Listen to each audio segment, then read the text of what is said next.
Chapter 16, Young Hearts Crying, 1979 to 1984. Oh, Joseph, I'm so tired, particularly impressed a 25-year-old Yale graduate named Laura. Footnote, the woman declined to be interviewed and clearly preferred that her full name not be given, who was on the editorial staff of The Atlantic.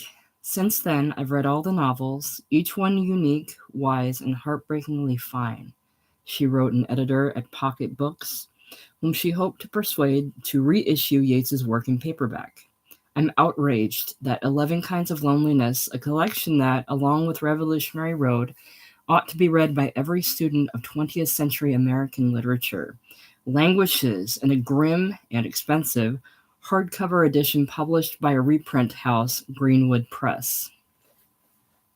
Almost a year would pass between the publication of Joe and Yates's first actual meeting with the young Atlantic editor, but meanwhile she became known among friends and associates as a relentless advocate of his work, a fan, in short. I'm the one who's been stalking you, she finally introduced herself in so many words, at a party she made a point of attending because she knew Yates would be there. By then, she'd sat in the audience at two of his readings, but shyly refrained from approaching him on both occasions. As she later explained to his daughter Monica, she had low self-esteem at the time, the girl with glasses syndrome. She was, however, an attractive young woman. Prettier than she thinks was how Yates put it, and also possessed the proverbial good personality. She was smart, well-mannered, and capable of making Yates laugh. For many years, he'd go on quoting witty things she told him. After their first night together, she wrote him about certain of her misgivings. I worried your friend Mary Robinson would come back from Ohio with her New Year's resolution, to live with you and love with you in a nice apartment in Boston, and to write touching stories about being almost happy in The New Yorker. He'd explained the photograph on his desk. Yates was twice her age but seemed older, wheezing and frail, and the fact that he was able to hang on to her, if only for a while, attests to a powerful lingering charm. At his best, he was nothing if not understanding and knowing and kind, as Mary Robinson pointed out, all the more so in the presence of pretty young women.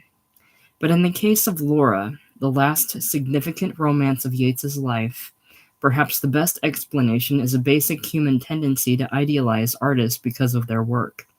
As Peggy Rombach observed, Dick's writing was so sensitive, so tender toward children, that Laura figured he'd be that person.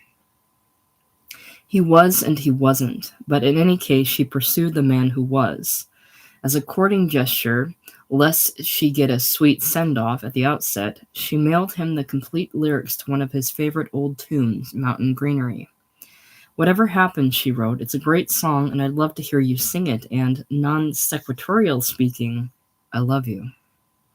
And he seemed to love her too, though, as Monica Yates remarked, the physical aspect was hard to fathom. For a while, though, he seemed rejuvenated, relative, that is, to the morose, disheveled old man who smoked and muttered at the crossroads. While in Arkansas for a reading that February, he was the life of several parties, not only the drunkest, but the most ebullient guest. Dick was bombed, but he was on, remembered a married woman with the improbable name of Bookie, with whom he shamelessly flirted. Do you remember me, Boogie? She wrote him afterward. We sat on the couch and you promised to love me forever and give me big bucks and kisses all over, and we sang songs and I fell in love. It was the high point of my winter. Yates even found pretexts for introducing Laura to his daughters, without, however, quite violating his old taboo against exposing them to girlfriends as such. Monica was in her last year of college and considering a career in publishing, so it simply made sense for Yates to invite her to Boston in order to meet a nice, smart friend of his who could advise her about the profession.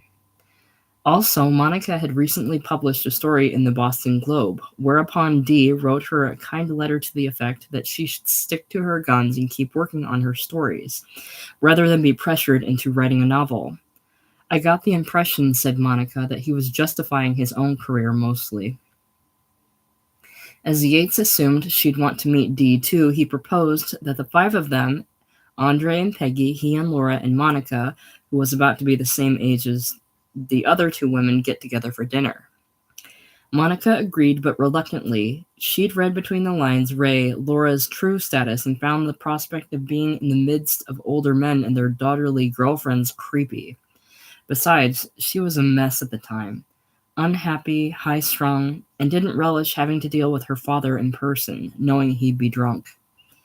And so he was, though his well-spoken young friend made a good impression. As for Dee, he was almost as drunk as Yates. Monica was appalled. Both he and Dad were very boisterous. Andre kept telling these tedious anecdotes about going into bars and charming the locals. So I walked in, and pretty soon the whole place was eating out of my hands, etc. Again and again, the waiter warned him and Dad to lower their voices. An awful night. Laura herself seemed to enjoy such outings and contribute to the general hilarity, though they soon palled in Peggy Rombach's case. I was very bored during Andre's meetings with Dick. I was the woman and hence ignored. My mind would wander. I'd daydream, concentrate on the length of Dick's cigarette ash, and so on. It reminds me of how Dick once inscribed a book to us. To Andre, with all my respect, and this and that, and on, and then finally, and to Peggy, who was a lovely girl. Though arguably there was no connection, Monica Yates had a psychotic episode shortly after that meeting with Dee at all. Like her sister a decade before, she'd taken a hallucinogenic drug, mushrooms, and hadn't come down. Like her father, she thought she was Christ.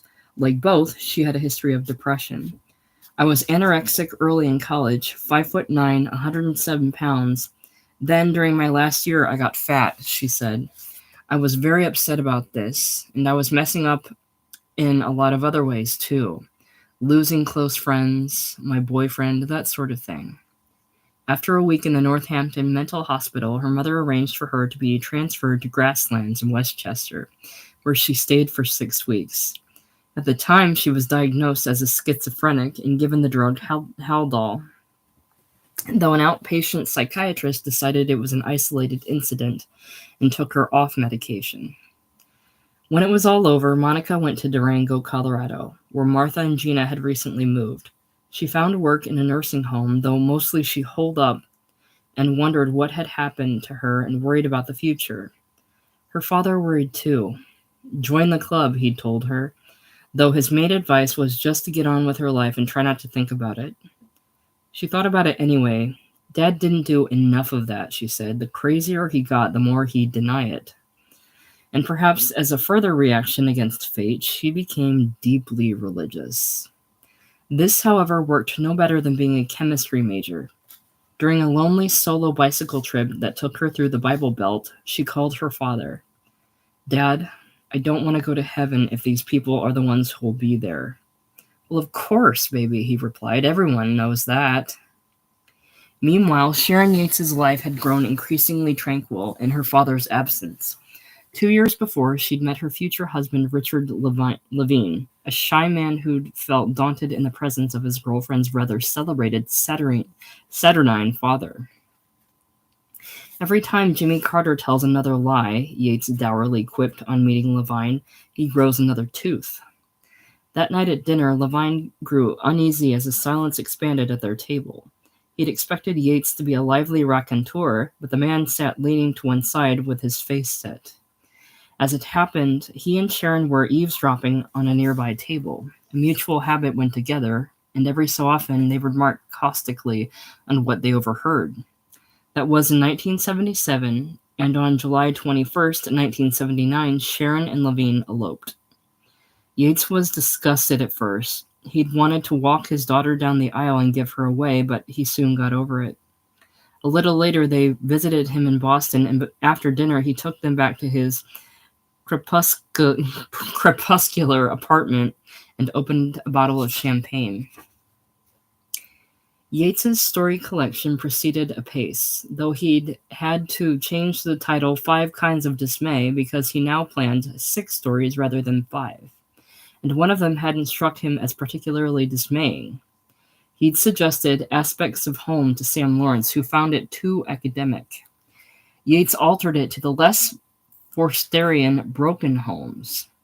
Nobody's eyes light up much on hearing my tentative title, he wrote. The idea, see, is that all the stories will touch in some way on fucked up families. A somewhat younger author who also favored such themes, indeed was indebted to Yates in a number of ways and modest enough to admit it, visited Boston that summer. I wanted to tell you again how pleased I was to meet you and to be able to spend a few hours with you, Raymond Carver wrote.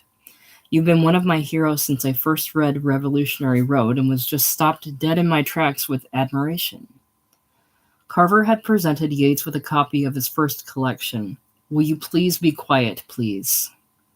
And now enclosed a second, Furious Seasons, with a diffident caveat that Yates read only 4 of the stories therein. He listed them.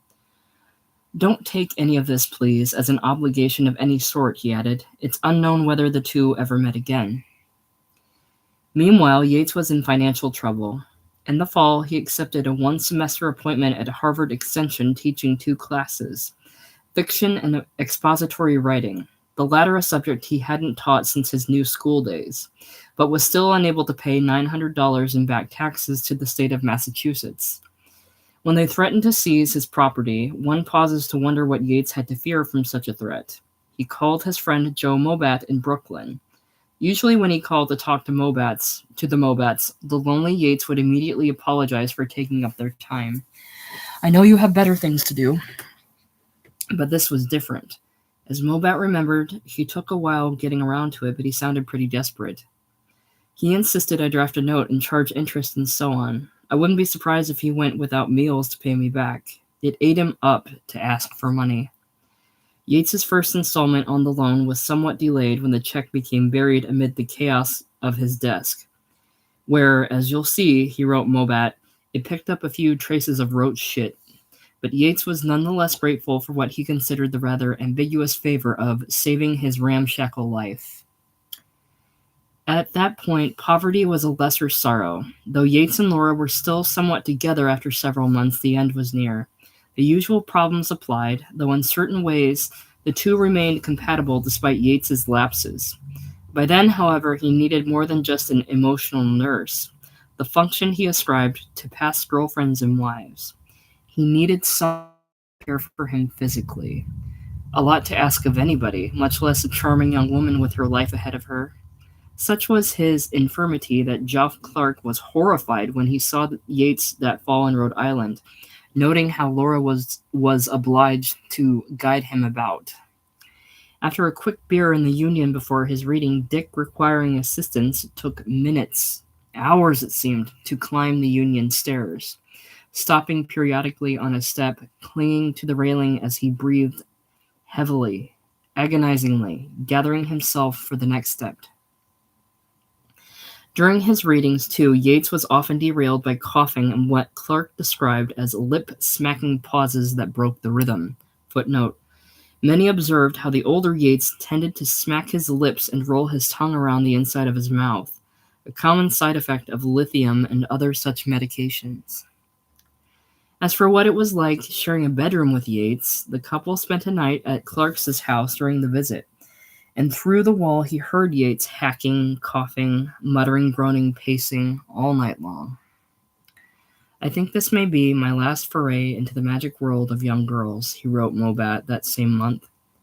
Gotta face facts, and I'll soon be 54, which everybody knows is the time for carpet slippers and companionship with some pleasant lady whose brains have been utterly scrambled since her third husband walked out in 1965. That's what's great about young girls. Apart from their vastly superior flesh, their brains haven't yet had time to be scrambled by the world. Yates tried to be philosophical about things, but he was heartbroken and dreaded the loneliness that lay ahead. When the young woman calmly declined a belated proposal of marriage, Yates tried to win her back. or simply forestall the inevitable with his prose. Probably he spent at least a week polishing the 7 typed pages of comic pensees and vignettes that make up Notes Toward an Understanding of Laura M. Footnote: the woman's last name given in the actual title is omitted. An effort reminiscent of those strenuously witty letters he had written Barbara Beery 20 years earlier, though even more wistful and funny and sad. Talk of marriage brings on an intellectual power failure in most contemporary girls, he wrote. Their circuits go out one after another, and they must fill silence and darkness with commitment and relationship and identity and sharing and coping and space and meaningful and this level and that level and feelings and feelings and feelings and feelings. The spastic paralysis can go on for hours until somebody manages to change the fuse. Only then do things come back to life and allow a girl to say love again. So I am forever grateful that Laura M. is an extraordinary girl. Her circuits never go out. Her no and her too old may hurt like whips, but they are words a man can trust. One can fill in a lot of blanks based on these pages. Suffice to say, the basic trajectory of the romance seems to have been pretty much the same as all the others in Yates's life, if perhaps mitigated by a bit more humor and mutual appreciation than usual. When Laura said she didn't like my story, I shouted ugly stuff for about 2 hours and made her cry, he wrote. Since that night, I have been unable to discuss my work with Laura at all except in postures of arrogance or apology. That Yates would have found other reasons to shout at her, and surely did, is beyond doubt. But once she saw fit to criticize his work, however innocently, the die was cast. Indeed, most of Yates's notes seem the product of his creative brooding on that subject. And as when he imagined Laura considering one of his stories for The Atlantic, she reads it through with an open mind, blinking now and then at the soft-edged and idealized parts. Then she prepares an inter-office memo to Richard Todd, an editor at the magazine. Dick, and Laura, bless her heart, hasn't yet gotten over a sweet, secret thrill at calling Mr. Todd by his first name. This new R. Yates story leaves much, I think, to be desired. A few days later, she receives Todd's reply. Laura, I couldn't agree more. Soft-edged, idealized, and boring, boring, boring. Reject this piece. Trash it. Wipe it out. We will, I think, be doing the wretched man a favor. The diamond-bright precision of Todd's intelligence is just the tonic Laura needs to help her compose her letter to me, which reads like this. Dear Richard Yates, like most of your previous 34 submissions, this one came close. I'm afraid I can't meet you for a drink on Friday as promised. Something has come up. Try me later in the month, okay? Kisses, L. Whenever I say ugly stuff in restaurants, Laura goes into the ladies' room and cries. This helps her to put me in perspective. I make frequent use of men's rooms, too, in various bleak and melancholy ways. But Laura doesn't know anything about that. This is a multiple-choice question. If Laura is the nicest girl I've known, then how come I shout ugly stuff at her all the time? A, because I want to disappoint her and drive her away like the harsh and terrible old man I am afraid of becoming. B, because I am like Dr. Jack-o'-lantern and having to show I don't need anybody's kindness while dying for it. C, because I drink too much beer. The best answer wavers somewhere between B and C, though the ramifications of C are everywhere in evidence and help to explain another item. I am pretty sure Laura thought pushing me over the hedge was funny, but she didn't laugh at the time because that would have spoiled her sense of outrage. In much the same way, she seldom allows outrage to spoil her sense of what's funny, even on being teased about such matters as vegetarianism and cultivated body hair. Fair to assume that Laura pushed and Yates fell because he was exasperatingly drunk again. And then the fact that she cultivated body hair and vegetarianism would seem to push the whole opposites attract principle beyond the generational pale. Other problems apparently included her admiration for the brilliance of David Milch, who taught her at Yale, her frequent fraternizing with friends her own age, this madcap shuttling between Somerville and Harvard and Jamaica Plain, and the fact that finally she begun to avoid Yates entirely except for the odd weekday lunch. I love Laura M., the notes sadly conclude. I will love Laura M. until the day I push aside my jello and scratch at the window of my oxygen tent for the last time. A month or so later, Laura took a job with Random House and moved to New York. She's offered ample assurance that we'll still be friends, but I've never really believed in stuff like that. Yates wrote the Arkansas woman named Boogie that December. Still, I've been familiar with loneliness before, many times, and know I'll survive it. If I can't exactly welcome it like an old comrade, at least it's no worse than putting up with some tiresome old acquaintance of mine. In the meantime, he wondered if he might address his present correspondent as Margaret, because while Bouge is certainly certainly a cute and kicky name, don't get me wrong, I think I prefer the idea of a lovely, forever unattainable girl named Margaret, down there in Arkansas, to whom I can write letters once in a while, on the hopeful assumption that she might once in a while write back. But he must have decided that Arkansas was too far away, or that a married woman named Boogie really was too unattainable, or that confessing his loneliness to a relative stranger was unseemly. Or perhaps the letter got lost amid the roach droppings and other refuse. In any case, it was never sent. Yates had a horror of being pitied, at least by non-intimates, and as his health declined and the sadness of his life became obvious, he took more frequent refuge in a gruff, though by no means humorless persona. "Ah, mind your own goddamn business," he'd snap, coughing when solicitous strangers would advise him to quit smoking. "You guys ever gonna start wearing grown-up clothes?" he said to Dee and Jim Crumley, indicating their cowboy boots and jeans. In such a mood, he particularly relished the chance to squelch anything smacking of pretension or phoniness. "I just love your work, Mr. Yates," said a critic from the Boston Globe, "and I can see why Flaubert is such an influence. Really, there's no great novel that isn't about adultery." Yates looked the man up and down, then laughed in his face. "You're out of your mind." At the same time, Yates became all the more sympathetic toward what he perceived as real suffering. The writer John Casey had gotten on Yates's bad side some 15 years before, in Iowa, by seeming overprivileged and picking on Bob Lerman. But when the two met in 1980 at their mutual friend Bill Keogh's house, Yates was strikingly kind. "Yates really likes you," Keogh told Casey afterward, and it occurred to the latter that he'd endeared himself by having had the worst year of his life. "My dog and father had died, my wife had left me, and my best friend had just killed himself. I'd been kicked to shit, and now I was a real human being in Dick's eyes." When Casey went out to win the National Book Award, Yates wrote him a warm letter of congratulation. Early that summer, Dan Wakefield returned to Boston after 3 years in Los Angeles, and immediately got in touch with Yates. I was in terrible condition, drinking way too much," said Wakefield, "and I knew Dick would be a good person to drink with."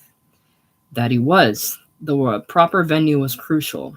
Yates became paranoid in upscale establishments such as Hampshire House, and would argue with waiters who'd slighted him in some way, real or imagined, whereupon he'd be cut off at the bar. It was largely a self-fulfilling prophecy. Because he felt scrutinized, he drank more to lessen his anxiety, which naturally resulted in scrutiny-provoking behavior. One night at the Newbury Steakhouse, he lit his beard on fire and sat flapping his hands at his face. After that, he and Wakefield stuck to the Crossroads, where their Friday night ritual dinner was the only regular event on Yates's social calendar. "He was a wonderful source of solace, encouragement, and literary friendship and support," Wakefield noted. "I loved hearing him put down the phonies and the overrated novels whose style was not really up to snuff. as he waved his long, bony finger and smiled knowingly above his beard. Lest one get the impression Yates had mellowed with age, full of benign finger-wagging wisdom about the perennial fall of the literary pretenders. Rest assured, their reality was a good deal more raucous. What a crock of shit was the constant punchline when Yates discussed writers he despised.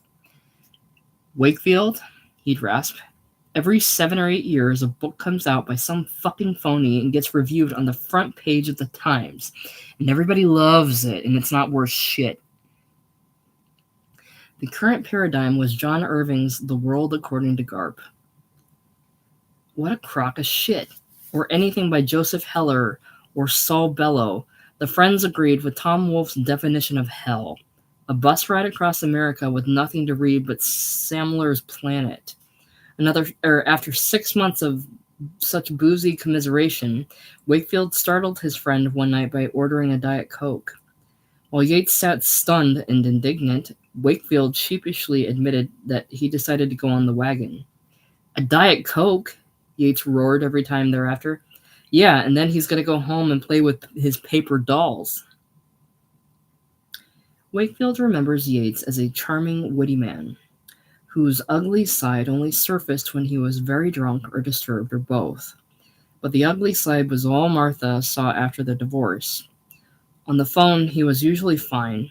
They'd talk briefly about Gina, and only seldom would he try to lure her into more intimate territory. But in person, said Martha, he invariably became nasty. Seeing me triggered bad feelings in Dick. In the fall, he visited Gina in Durango, and the three went out to dinner together. It may have been that Yates resented Martha's insinuating herself into these outings in a vaguely custodial role. In any event, he began tipsily baiting her with an off-color story that struck her as inappropriate in the presence of an 8-year-old Gina. The more she warned Yates to stop, the more smirkingly nasty he became, until finally she threw a quiche at him. Affecting high delight, he laughed as they were ejected from the restaurant. In the parking lot, Martha asked Gina if she were coming home with her, but the child loyally refused to leave her father. I really tried to avoid being involved in Dick's visits after that, said Martha. Gina vividly remembers how Yates distrait drank so much beer at breakfast the next day that their waitress politely insisted he have coffee before ordering more. One night, Wakefield got a call from Yates who said he was sick and had run out of food. Wakefield brought a bag of groceries to Yates's apartment, which reminded him of something out of Dostoevsky.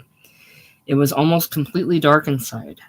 Yates hadn't ventured out in a long time, apparently, and the light bulb had expired, except for the blue glow of the stove burners, which were turned up against the cold. When Yates called his friend a second time, he was frantic and incoherent. Rather panicked himself, Wakefield called Monica Yates and told her something was terribly wrong with her father, but she didn't seem particularly shaken. Here he goes again, she said, and tried to reassure the man. Don't get too upset. It happens a lot.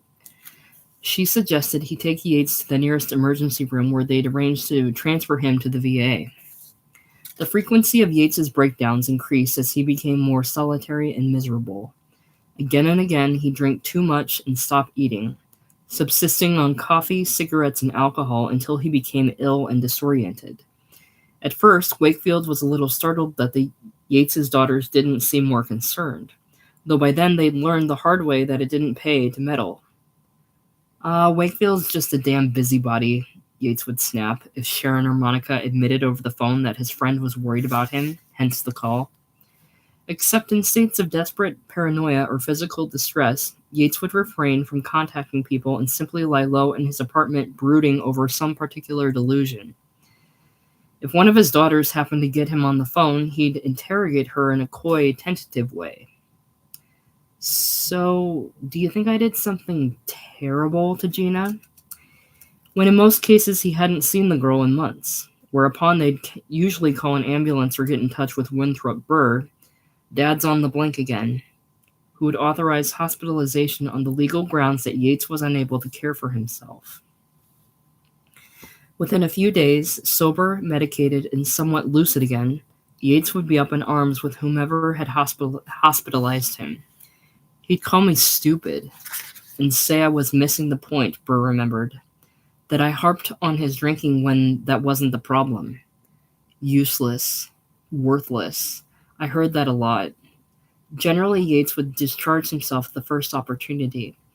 One nurse reported seeing him leave, or try to, with tubes hanging out of every orifice, and angrily vowed that he'd never go back, that he refused to sit around watching TV and eating ice cream with a bunch of crazies. Deeply humiliated afterward, Yates seemed to blame others for having seen him at his worst, and the more one tried to help, the more culpable he became. How did you know? Who told you? Who called the doctor? He'd grill his daughters after his latest breakdown. Never contrite, certainly never grateful, and inevitably even the kindest people learn to keep their distance. Joan Norris had remained fond of Yates over the years, but beyond a point she refused to meet him unless Wakefield went with her. What the hell did you get me up to Boston for, you bitch? Yates would turn on her. You're just a groupie. That he was unwell didn't make such attacks any less stunning. They were so weird and sudden, said Norris, like a splash of cold water. There was no trigger, it just happened. Even the tolerant Wakefield began to stay away, though he liked and admired and finally pitied Yates too much to drop him entirely. Yates in turn tended to treat Wakefield with the respect due a fellow writer and dear man, but he would bristle at any suggestion, no matter how meek, that he better take care of himself. It just got too painful, said Wakefield. He went on doing the same things over and over. Around this time, Wendy Sears moved back to Boston, and after several years of marriage in Italy to a monoglot sculptor named Andre Grassi, footnote, for whatever reason, she decided to keep the man's name, though to Yates she would always be Wendy Sears or Sirius. To avoid confusion, I will refer to Wendy Sears Grassi by her maiden name. As Yates often made a point of reminding her, he was baffled by the whole Italian sojourn, not to mention the loutish ex-husband, but mostly he just felt touchingly glad to have the pleasure of her company again. Shortly after her return, he wrote her a series of love limericks. Here we go. The mere presence of sweet Wendy Sears, for the first time in, 15 years, is enough for a start to break a man's heart and thus make him burst into tears. The other verses were in a similar vein, reminiscent of the courtly, whimsical Yates of 15 years before. Indeed, little had changed between the two in most respects. Wendy Sears was somewhat sadder and wiser, to be sure, but essentially the same stoical good sport who'd weathered Yates's rages and exchanged notes with him during tedious meetings at the Justice Department. Though wary of leading Yates on, she'd occasionally meet him for dinner or drinks and agree to be his date for the odd formal function. And when he received the Penn New England Award for Literary Distinction in late November 1980, that was one of the better literary parties, Sam Lawrence wrote him the next day, and an unexpected bonus was seeing you with Wendy Sears again. She hasn't changed one iota. Sears was inclined to say the same of Yates. He'd become terribly repetitious, she observed. He was stuck, still wearing the same gray suit, blue shirt, and preppy ties, still making the same crabby conversation about the president and politics or whatever. He just didn't pay attention to the changing world. Political, social, cultural, nothing. Dick was still back in the 50s. Among others, too, the operative phase for the later Yates was out of touch, though he was lovingly or fiercely eloquent about literary matters. He became dogmatic and rather muddled when conversation took a general turn, and seemed to know little or nothing about basic current events. As such, he was bound to be rather tiresome company among non-writers, tending to lapse into captious correction of a person's grammar, word choice, or social manners. Such punctilios issued a bit incongruously from a man who often couldn't be bothered, as Sears reluctantly noticed, to clean his clothes or beard, matted with drool and snot. But still, there were glimpses of the old charm, the wit, as if a playful heart were trapped inside this cranky, troubled old man.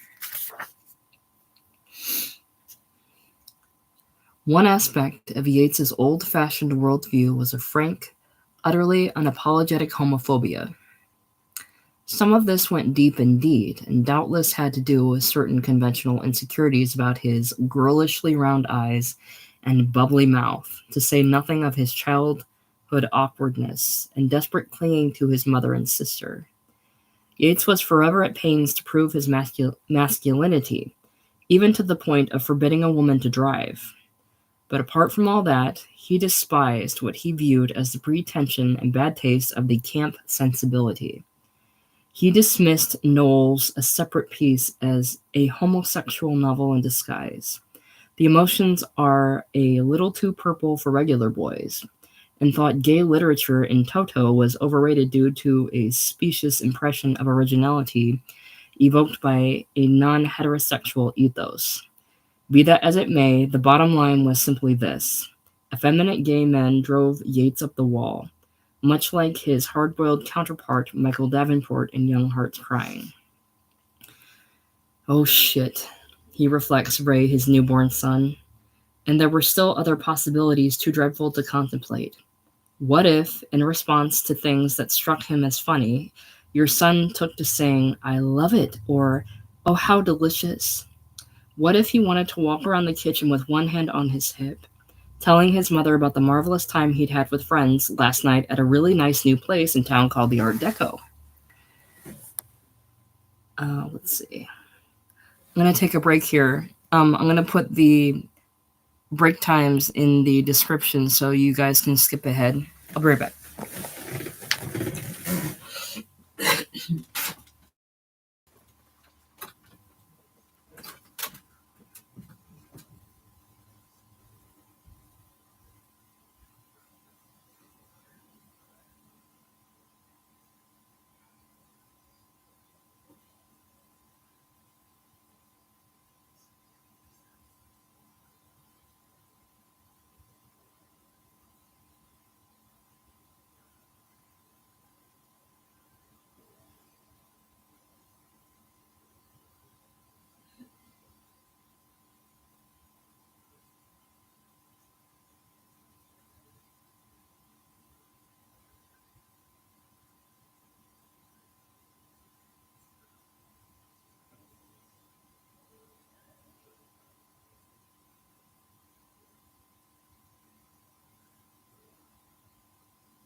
Okay, back to it. If I figure out how to cut it, maybe I'll cut it. But back from break.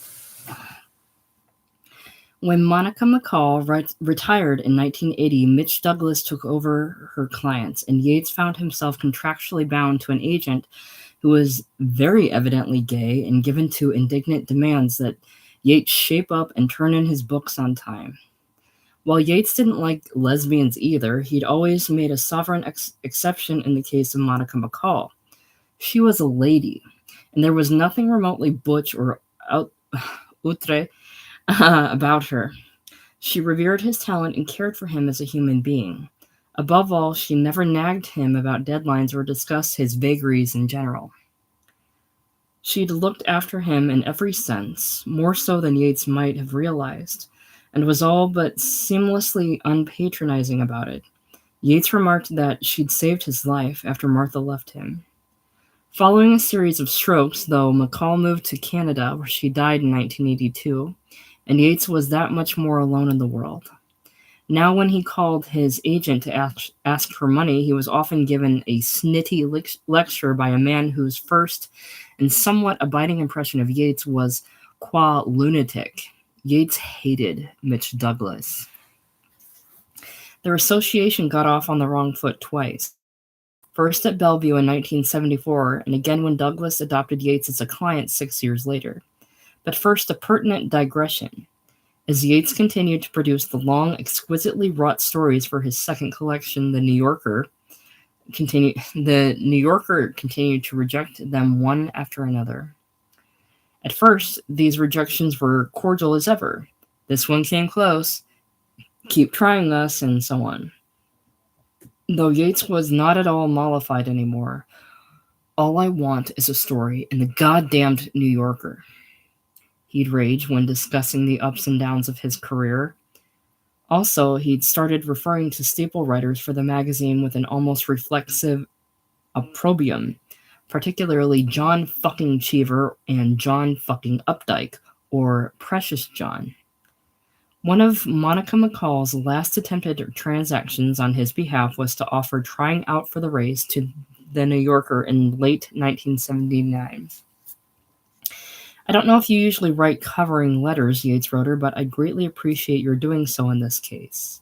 You might find some way to remind fiction editor Roger Engel that that his magazine has been shamelessly teasing me with encouragement for 30 years or more. Such teasing was about to end forever, though not in a way Yates or any other writer of his stature might have expected. For the moment, though, Engel continued to tease, rejecting trying out for the race with a fair degree of tact. This is written with admirable care and sensitivity, but these lives don't seem worth the trouble he has given them.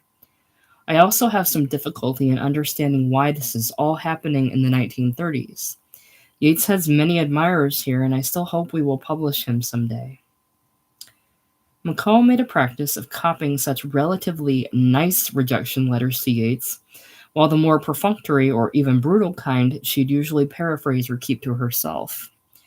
It's worth bearing in mind that, by then, any number of Yates's former colleagues and students had at least one credit in The New Yorker, and even his daughter Monica had received a long, detailed letter of encouragement from the same editor, Fran Kiernan, who'd called one of Yates's best stories soft-edged and idealized.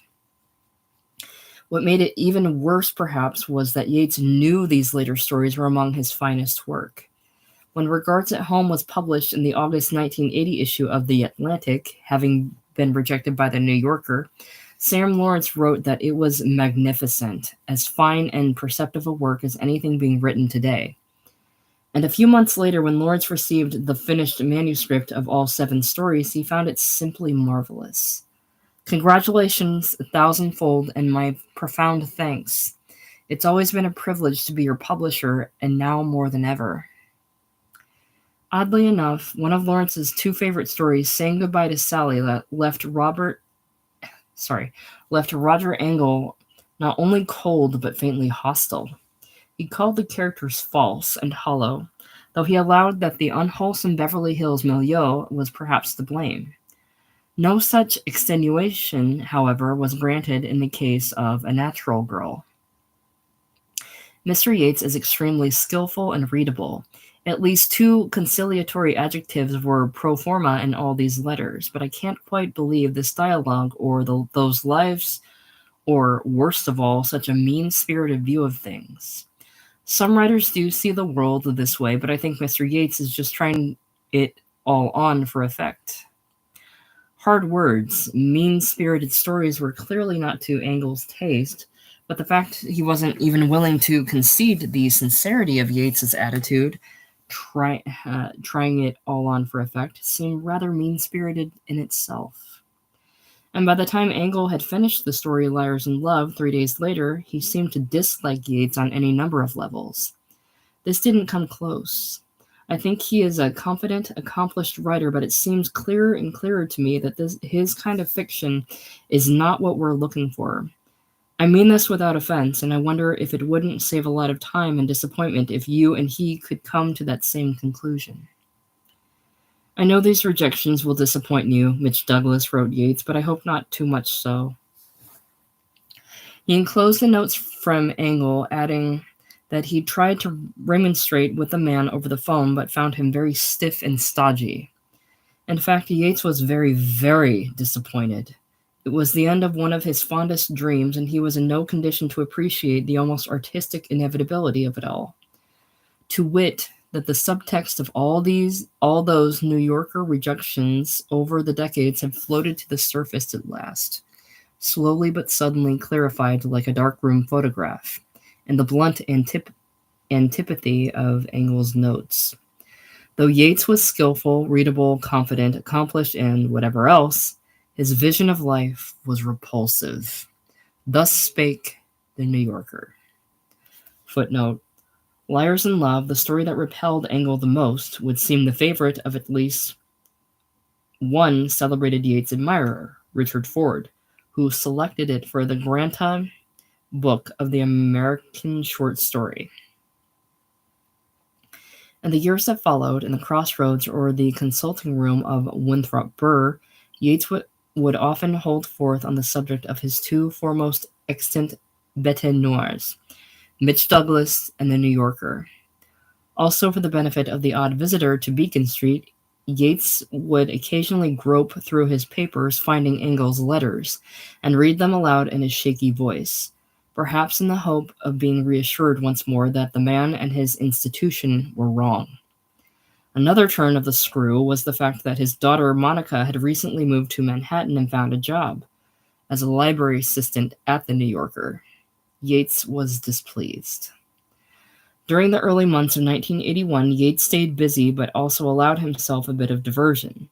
With Liars in Love, as the book was now called, off his hands, he wrote an engaging essay for the New York Times Book Review titled Some Very Good Masters, which distilled the high points of 20 years' worth of lectures and rumination about his two favorite novels, Gatsby and Madame Bovary. He closed on a deprecatory,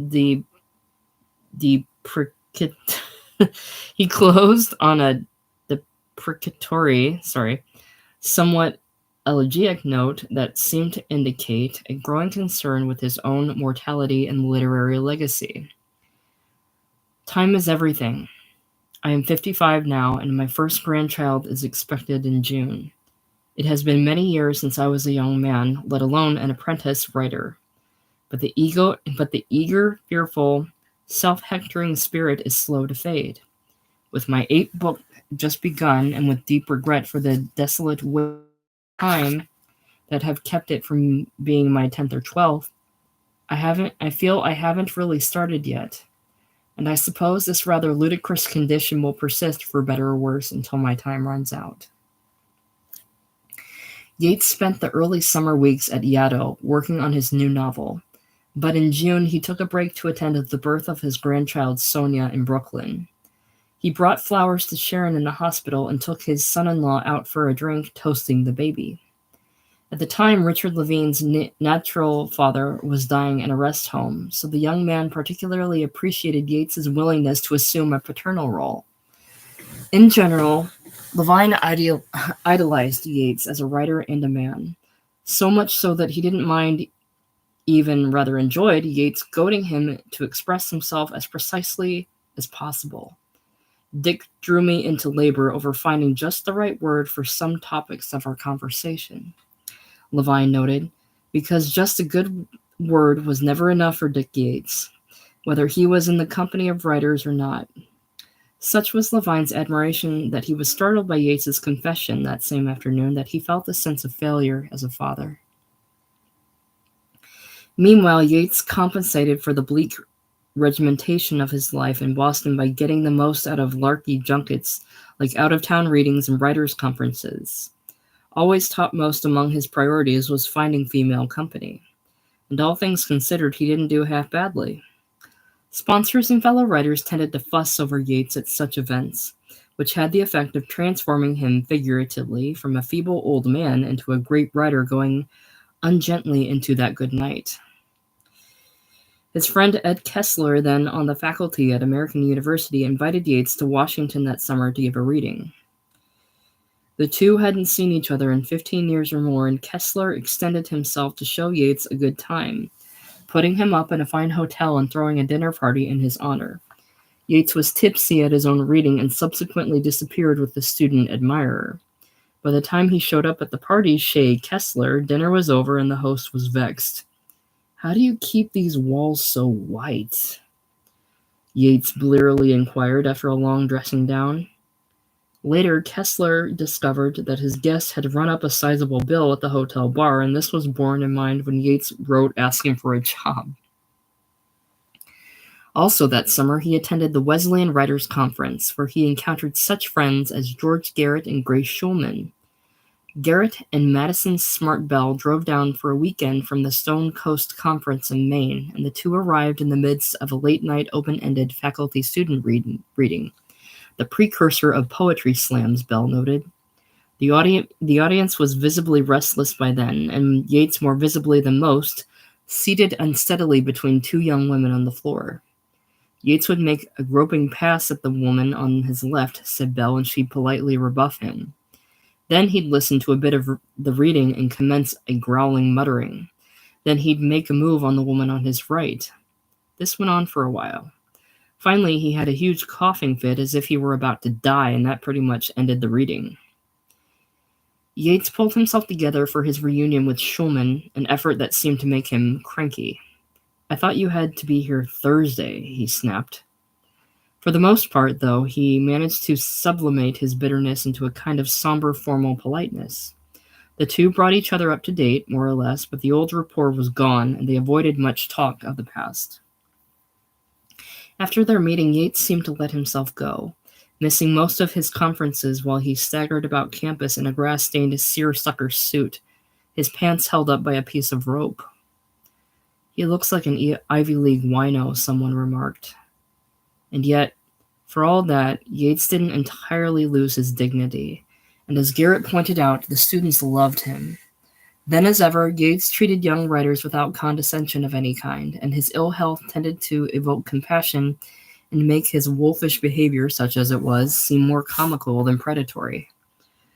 Above all, he showed a kindly interest in their work, whether he came to conferences or not. In the months after Wesleyan, Yates called up his students one by one, usually late at night, and announced that he'd finally read their manuscripts and was ready to discuss them. One of these students was the writer Elizabeth Cox, whose first novel Yates scrutinized over the course of a year. "What does your character really say here, in this moment?" Yates asked me again and again, Cox recalled. And I had to answer right away, at our lunch table or wherever we were. He didn't let any insincere or dishonest remark go unchallenged. Knowing Yates was an exhilarating experience in straight talk. Never had I been with someone who spoke so directly and expected such reciprocal honesty, and it changed me. As a writer, I learned to want only what was true in every moment. As a teacher of writing, I came to believe that challenging another writer in this manner is a sign of real respect. Another reason Yates's dissolute conduct was easily, particularly that summer, was the impression he gave of being under a strain that had little to do with loneliness or ill health. As it happened, the imminent publication of Liars in Love was a prospect Yates dreaded. For almost 4 years, well after his original advance had run out, he'd exhausted himself chiseling draft after draft, only to have the stories dismissed as mean-spirited by the New Yorker. Moreover, in many respects, the book was even more obviously autobiographical than, say, A Special Providence. The thought of being perceived as perversely mean-spirited on the subject of his own family, his mother and wives and so forth, was almost too much to bear. "I'm lying on the floor in a pool of blood," he told Lori Rackstraw in late August, when she called after he failed to show up for dinner at her Boston hotel. The pool of blood was the result of biting his tongue during an alcoholic seizure, though he didn't go into all that with Rackstraw. "The ambulance is coming, gotta go," he said and hung up. Many years before, in Iowa, Rackstraw had always called Kessel in moments of Yatesian emergency, and she did so now. This time the man sighed with a mixture of humor and sad exasperation. "I don't watch out for Dick anymore," he said. The dreaded issues of mean-spiritedness and autobiography did indeed come up in the reviews of Liars in Love, but in most cases they were mitigated by praise. Such ambivalence was expressed in The Atlantic by James Atlas, who, after an appreciative overview of Yates's career, noted his great reservation. "Too much brutal dialogue, too much mean-spirited circumstance wears a reader down. Yates is the bleakest writer I know."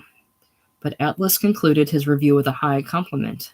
Yates accomplished what Fitzgerald did at his best, an evocation of life's unbearable poignance, the way it has of nurturing hope and denying it, often in the same instant.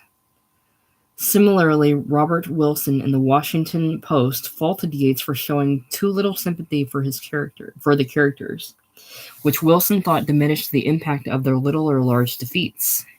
But Wilson, too, seemed equivocal in his misgivings. One of Yates's strengths is that he doesn't flinch, and the stories were otherwise so compelling that he ranked them with the finest realistic fiction being written. A number of reviewers arrived at that assessment with hardly any qualms at all. "It is good to report that realism in short fiction is alive and well," began Robert Harris's rave in the Saturday Review, and ended, "At a time when much short fiction busies itself with surfaces, it is something of a wonder to find stories that cut to the bone." A late review in America asserted the simple truth of the matter. "Yates is one of our best practicing fiction writers," while Dan Wakefield pitched in with a pan and the Los Angeles Herald-Examiner, calling his friend a contemporary master in full command of his fictional power. The two reviewers who mattered most, though, saw fit to point a glaring spotlight at the autobiographical nature of the material. In his well-meaning notice for the Daily New York Times, Christopher Lehman Haupt described the stories as wonderfully crafted. "Every detail of this collection stays alive and fresh in one's memory." Having applauded the story's impressive variety, though, Lehman Haupt marveled that such a diversity of setting, incident, and meaning had been milked from what seemed a single actual experience. He illustrated the point by demonstrating how the stories might be collapsed into a single history. The career, autobiographical perhaps, of a boy who has been emotionally seduced by his mother, "Oh, Joseph, I'm so tired," who grows ashamed of his consequent dependence on her, and in compensation begins to lash out at females trying out for the race, and so on, touching each story in turn, a long paragraph that must have made Yates wince. 2 weeks later, though, he might have felt nostalgic for Lehman Haupt's benignity on the subject. Robert Towers opened his review in the Sunday Times with a tribute to 11 Kinds of Loneliness, as almost the New York equivalent of Dubliners, whose characters might have been picked almost at random from the fat telephone book of the Borough of Queens. But this turned out to be a premise for the relative disparagement of Yates's other work. Scrupulous in its realism, honorable in its refusal to evade embarrassment or failure, the longer fiction seems less able than the short to escape the prison of an apparently autobiographical self into the freely imagined lives of others. It is as if Yates were under some enchantment that compelled him to keep circling the same half-acre of pain. Towers went on to say other damning and complimentary things, but the half-acre of pain remark struck in Yates's mind, such that in bad moments he was haunted, even more so than before, by a sense of his own limitations and perhaps ludicrous repetitions. There were other times, fortunately, when he knew better. "All I write about is family," Elizabeth Cox told him. "That's all there is to write about," Yates replied. Lehman Haupt had a point. What is particularly impressive about Liars in Love is the extent to which Yates transcended the apparent prison of his autobiographical personae. "Mostly we authors repeat ourselves," said Fitzgerald. "We learn our trade, well or less well, in our 2 or 3 stories, as long as people will listen." Fitzgerald's basic story, the ecstasy and disillusion of his romance with Zelda, exerted such force on his imagination that, at his best, he was able to refine the matter into a kind of universal idealism, one aspect of which was the American dream. Whether Yates ever achieved the peculiar magic of Gatsby is doubtful. Who did? But arguably he was able to extend his own 2 or 3 stories in more interesting ways over the long run. "I keep wishing," Towers wrote, "that Yates would stand back from all his sad young men and characterize them with the empathy and objectivity, as opposed to facile introspection, that he can bring to bear on a Queen's barroom buddy or a London prostitute." Facile introspection? This suggests that there is something solipsistic or boringly self-conscious, as Towers put it, about Yates's protagonist, that the reader is trapped within the prison of a single viewpoint. However, with the exception of 2 stories in Liars in Love, Joseph and Regards at Home, and 2 in 11 Kinds of Loneliness, Builders and A Wrestler with Sharks, and finally the frame narrative of A Good School, Yates always wrote in the omniscient third person, the point of which was to show all characters, not simply his sad young men, from the inside, empathy as well as the objectivity. There is no egregious emphasis, much less a facile one, on the inner life of the Yatesian me character. And such glimpses that are given tend to be ironic, as when the first-person narrator of Regards ponders the effect of his girlfriend's desertion. So it was over, and for a little while, taking a tragic view of my situation, I thought I would probably die. But I was still expected to hammer out United Press copy 8 hours a day and to ride the subway and pay attention to where the hell I was walking on the street. And it doesn't take long to discover that you have to be alive to do things like that. Typically, the Yates-like protagonist is depicted with the same objectivity as the rest of the characters, or rather depicted with the pitiless subjectivity of another character's point of view. Thus, David Clarke's bored wife in A Natural Girl tunes out the man's dull treatise on position papers, and considers rearranging the furniture and later watches him hold his elaborate head in his hands. Elaborate because of his modish Jane Fonda haircut, after one of his pathetic outbursts. And meanwhile, he in turn wonders what she is thinking. Alas, the reader already knows, and sees the awful moment coming when she suddenly, to his mind, lowers the boom. What Towers applauds as the less autobiographical objectivity of 11 Kinds of Loneliness is, to some extent, a stylized characterization imposed by the brevity of a magazine-length fiction. Precisely because Yates wanted to evoke greater empathy for his characters, he allowed himself the luxury of novella-sized canvases in Liars in Love. If a story like Saying Goodbye to Sally, for example, had been written in 5 rather than 15,000 words, the character of Sally Baldwin might have been reduced to a comic grotesque along the lines of her promiscuous friend Jill, in which case perhaps we'd be left with only her most salient features, such as her bloated upper lip when she drinks, or her weakness for fudgy little show business phrases like "a very gutsy lady." As is, we see that side of her in abundance, but we also see the dignity she never quite relinquishes. "You're making fun of me, Jack." and I think you're going to find that's not a very good idea, as well as the essential perceptiveness that enables her to recognize Fields as a counterfeit Scott Fitzgerald, as well as the fact that she herself has led sort of an idle, aimless life. When such a person returns to her loneliness at the end of the story and Jack to his, it isn't a matter of distasteful people meeting a mean-spirited fate, but rather the inevitable end to which those particular individuals are liable to come. As in A Good School and elsewhere, Yates extended his autobiographical territory with an omniscient perspective. But even in his rare first-person stories, the lives of characters other than the narrator are freely imagined. The effect is anything but mean-spirited or boring. Given what we know of Yates's tormented feelings toward his mother, his attempt to comprehend in Joseph her own fruitless striving and humiliation from the distance of an almost 50 unhappy years becomes all the more moving. I can picture how she looked riding the long, slow train back to New York that afternoon, the narrator muses. Her adventure with Franklin D. Roosevelt had come to nothing. There would be no photographs or interviews or feature articles, no thrilling moments of newsreel coverage. Strangers would never know of how she'd come from a small Ohio town or of how she'd nurtured her talent through the brave, difficult one-woman journey that had brought her to the attention of the world. It wasn't fair. She was 41, an age when even romantics must admit that youth is gone, and she had nothing to show for the years but a studio crowded with green plaster statues that nobody would buy.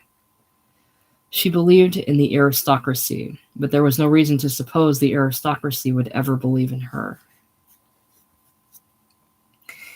At a time when most realistic writers were cultivating objectivity with a vengeance, depicting characters who seemed devoid of will or identifying features one way or the other, Yates insisted on substance, roundness, such that his people create their own disasters rather than blundering into them along a path of random circumstance.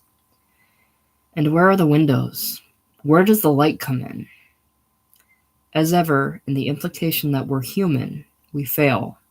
But in our common humanity, we belong to one another for better or worse, whether as families or in some ineffable way suggested by the sound of the city that Billy's sister describes in Joseph. Because you see, there are millions and millions of people in New York. More people than you can possibly imagine, ever. And because there are so many of them, all those little sounds add up and come together in a kind of hum. But it's so faint, so very, very faint, that you can't hear it unless you listen very carefully for a long time. In the face of so many millions struggling against anonymity, or just to retain dignity, Helen's brave, difficult one-woman journey is bound for obscurity. But then a kind of mystical kinship is evoked, as well as forgiveness and doom, in the story's final line. Our mother was ours. We were hers.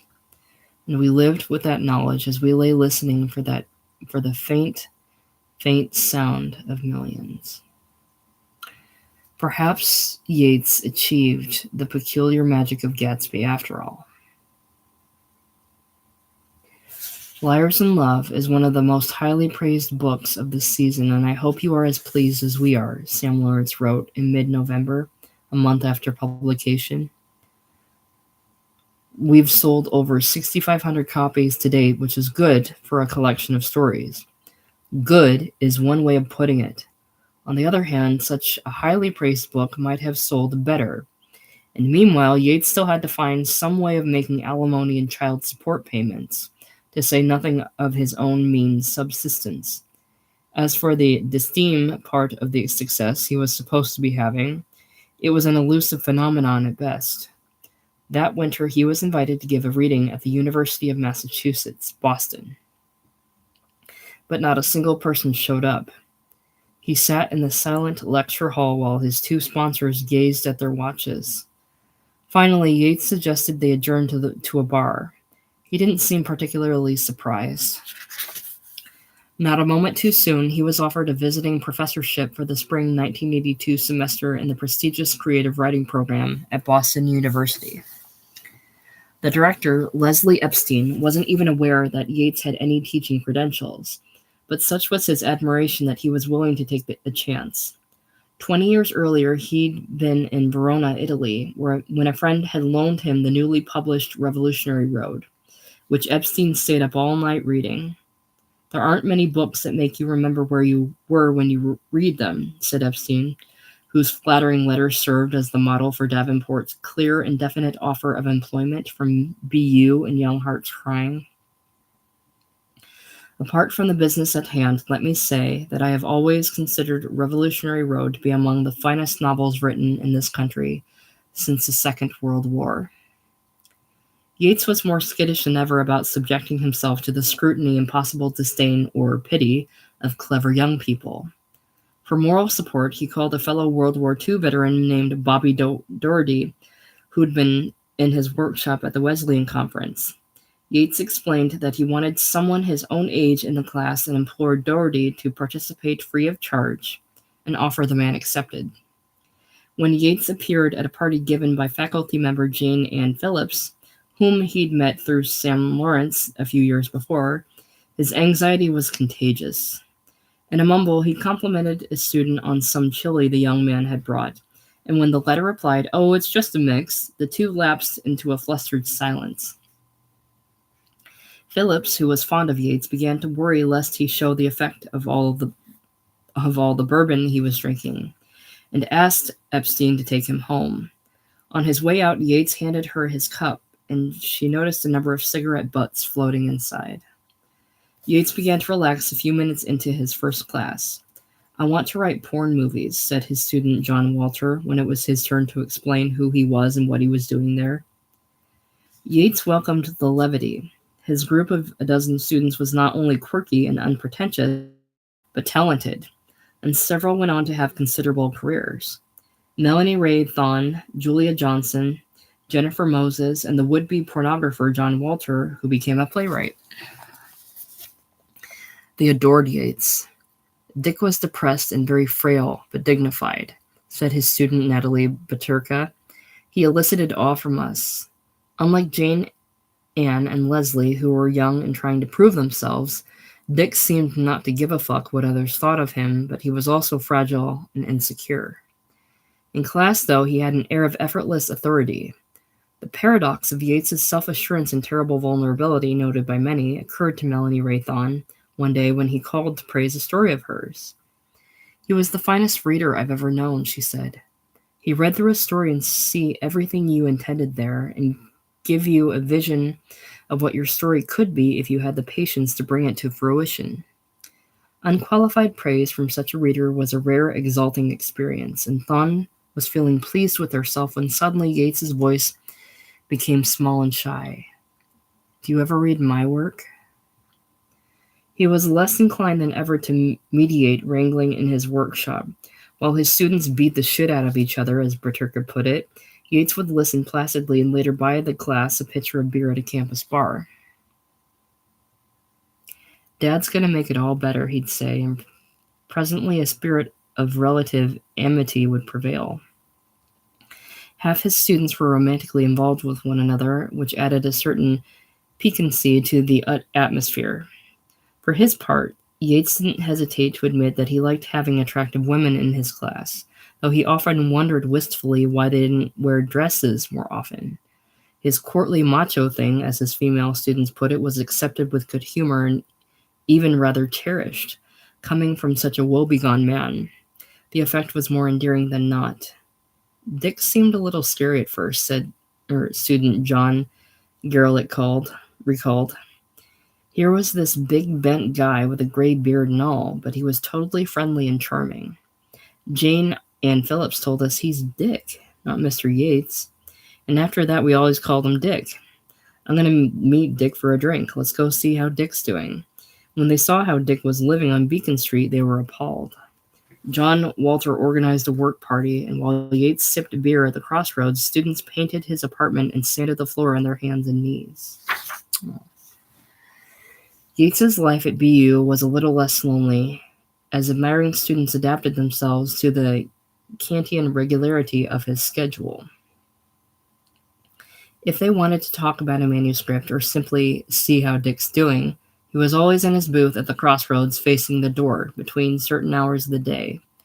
Natalie Baturka lived a block away on Beacon Street and met Yates for dinner almost every night that semester. They made an interesting pair. At age 21, Baturka was perhaps the youngest student in Yates's graduate class, and by her own account, something of a naif at the time.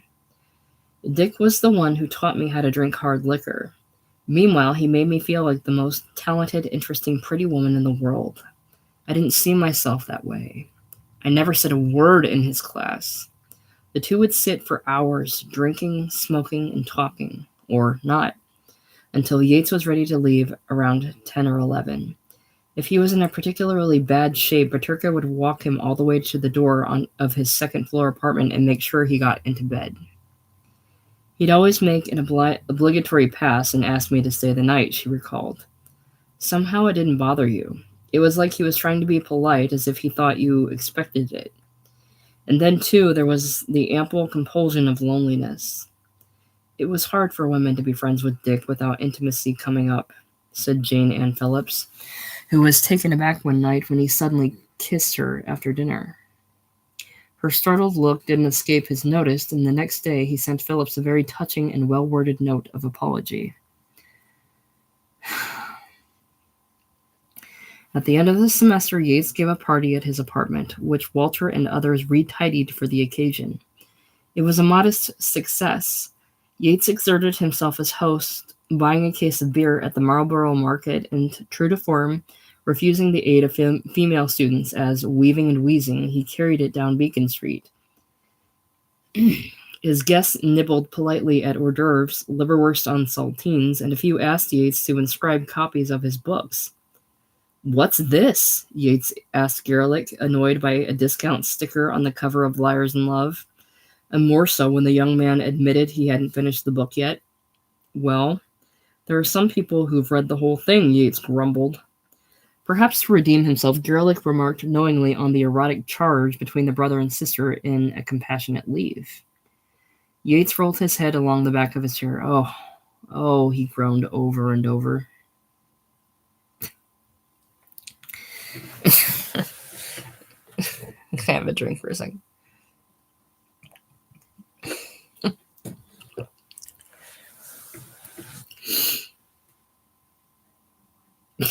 That summer, Yates and Dee gave a reading together at the Stone Coast Conference in Gorham, Maine. It was a big hit, George Garrett remembered. For years, people were still talking about it. Were you there? The rapport between Yates and Dee was very evident. They bantered for about 2 hours and finally said maybe we should do this more often. Yates's minders at the conference were Ken Rosin and Madison Smart Bell, both of whom conceded the stunning reading Yates gave with Dee. Both, too, wondered at the disparity between Yates's warmth and dignity on stage and cranky, drunken fecklessness off it. "God damn it, Rosen, you're the biggest namby-pamby I ever met," he roared when his host sighed a little too audibly at one of Yates's indiscretions. He'd flown to the conference on a one-way ticket, broke, assuming his honorarium would cover his return. The day after his reading, though, the check wasn't ready, so while Rosen taught class and scrambled around trying to expedite payment, Bell kept an eye on their guest. The zealous campus police had already made it known that they took a dim view of Yates's conspicuous drinking. That afternoon, there was a row when he was barred from bringing beer into the student cafeteria.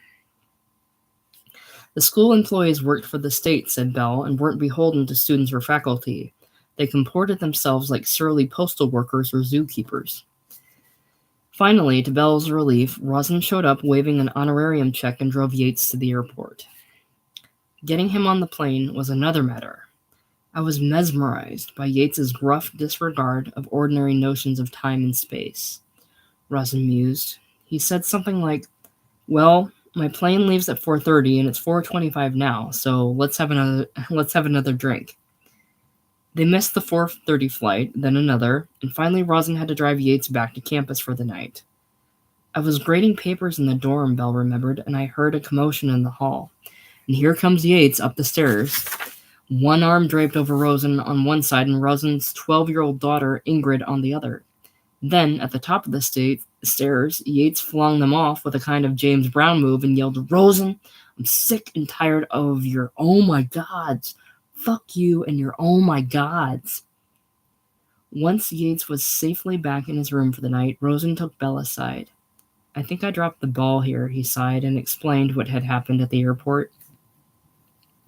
He asked Belle to drive Yates to an early morning flight, and when Belle began to protest, Rosen assured him that Yates was a soldier and would be up and ready to go by dawn. "Just make sure of two things," he said. "Get his room key off him and make sure he has his ticket." Around 6:30 the next morning, natty in his seersucker suit, Yates irascibly flashed his Delta envelope when Belle asked him about it. 10 miles later at the airport, Yates discovered that the envelope was empty except for a receipt. "That's when I lost my 24-year-old temper," Belle recalled.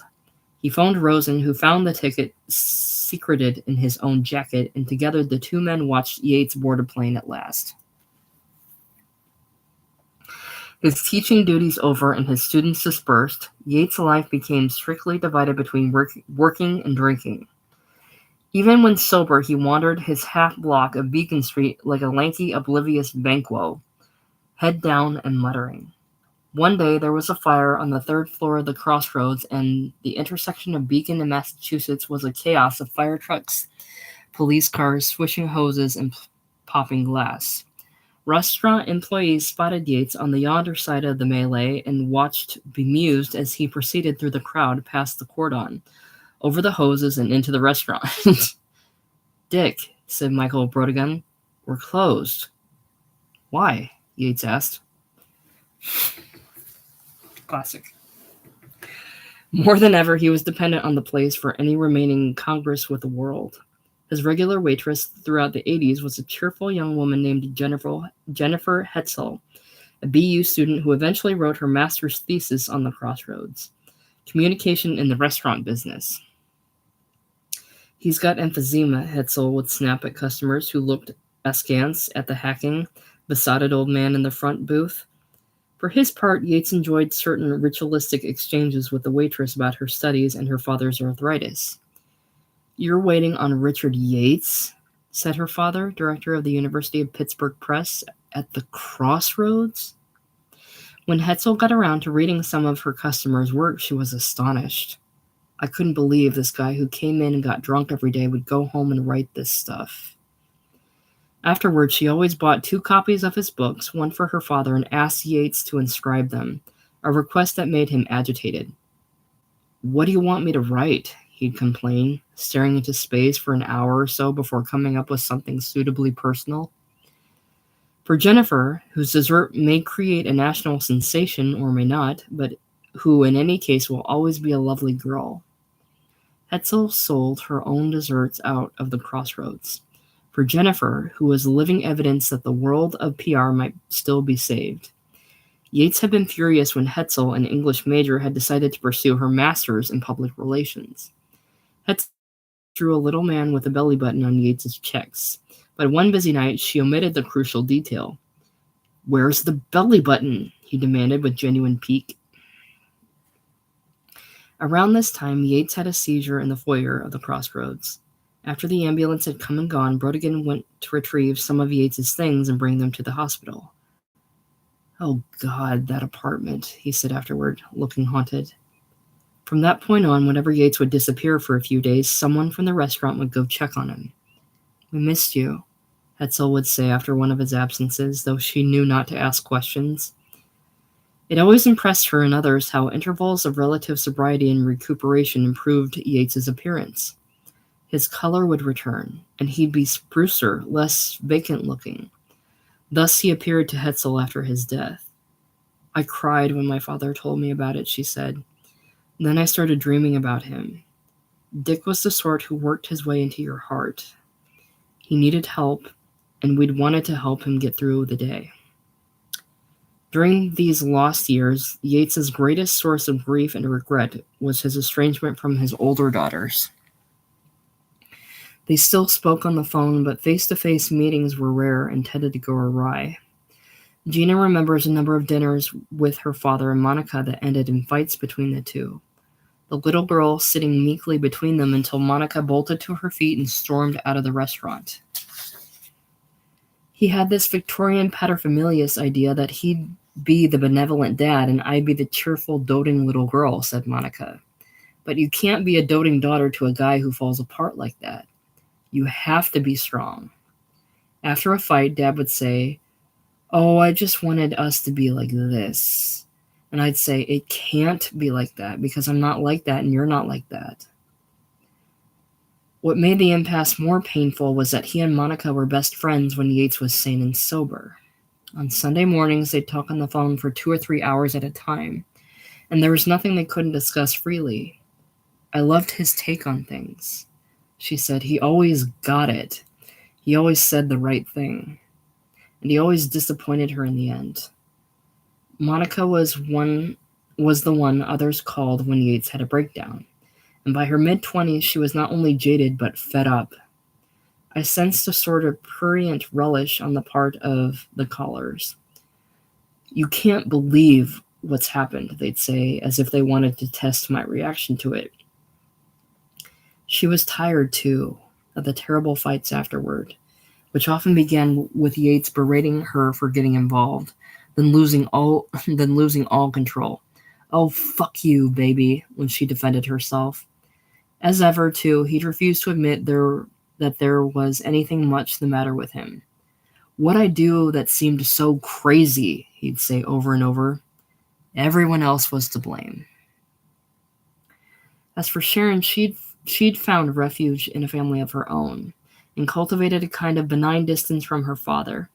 The fact that she wasn't particularly literary left them without much common ground. Even less so when Yates turned out to have remarkably little interest in his grandchild. "Oh, yes, dear," he'd sigh absently when Sharon talked about Sonia.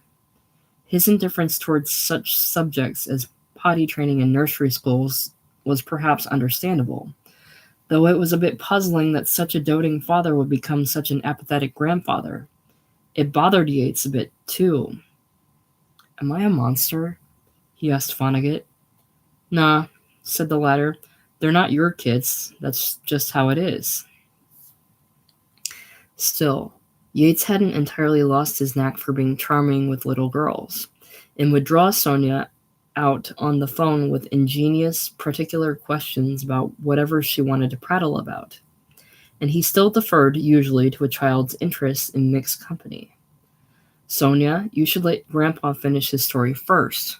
The girl's parents would admonish her when she interrupted one of his anecdotes. Who wants to hear about that anyway?" Yates would say, dropping the subject. Whatever his good intentions, though, Yates's rare visits seldom passed without mishap. While at the Levines' house in 1983, he promptly drank a case of beer and had a seizure. Later, when his daughters visited him in the psychiatric ward, Monica remarked that his toenails needed clipping. "Yeah," Yates intoned calmly, Dottie. "You're just going to clip my nails like a prostitute." One way that Yates tacitly acknowledged his failings and tried to make amends was through his generosity with money. "He'd give it to you when he got it, and you'd never hear about it again," said Monica. Even his ex-wives were happy to admit this point in his favor. Sheila, despite an otherwise withering appraisal of Yates, gave him due credit for never missing a child support payment. And later, when the grown-up Monica was working in New York at underpaid editorial jobs, Yates sent her $200 a month for 3 years. Everything else, after his own food and rent were covered, and sometimes when they weren't, to Gina.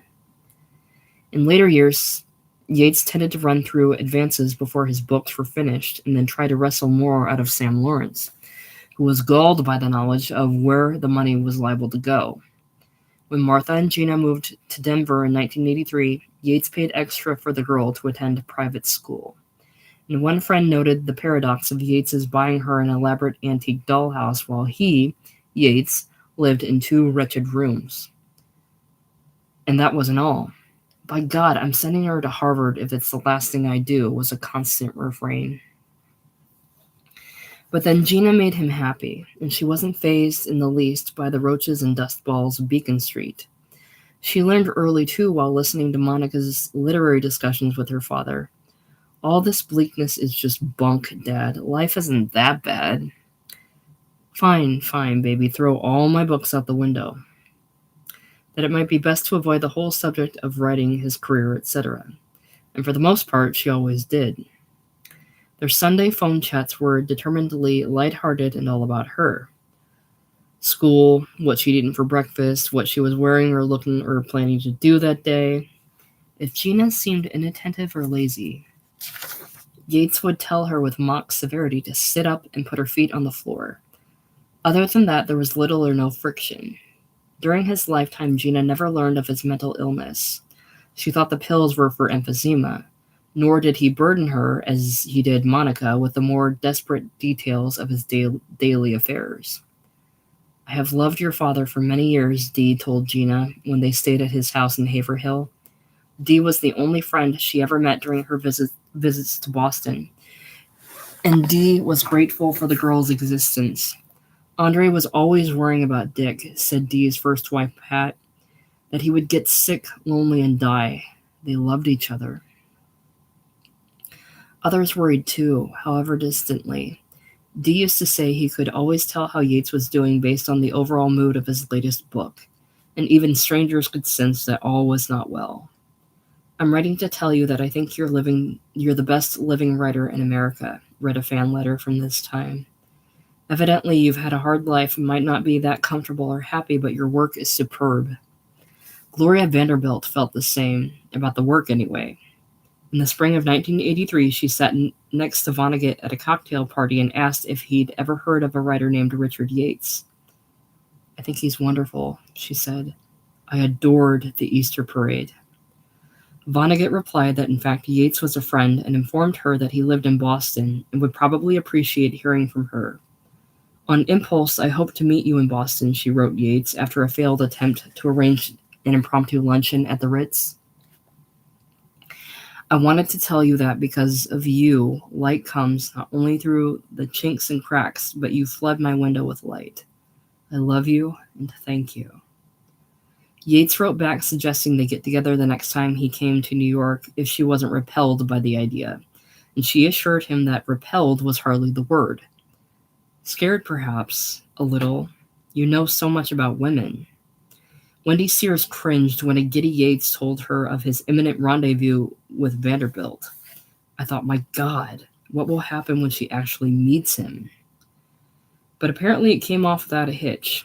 Vanderbilt wrote afterward that she could have talked on to Yates and even phoned him that Thanksgiving and put a number of her friends and fellow admirers on the line.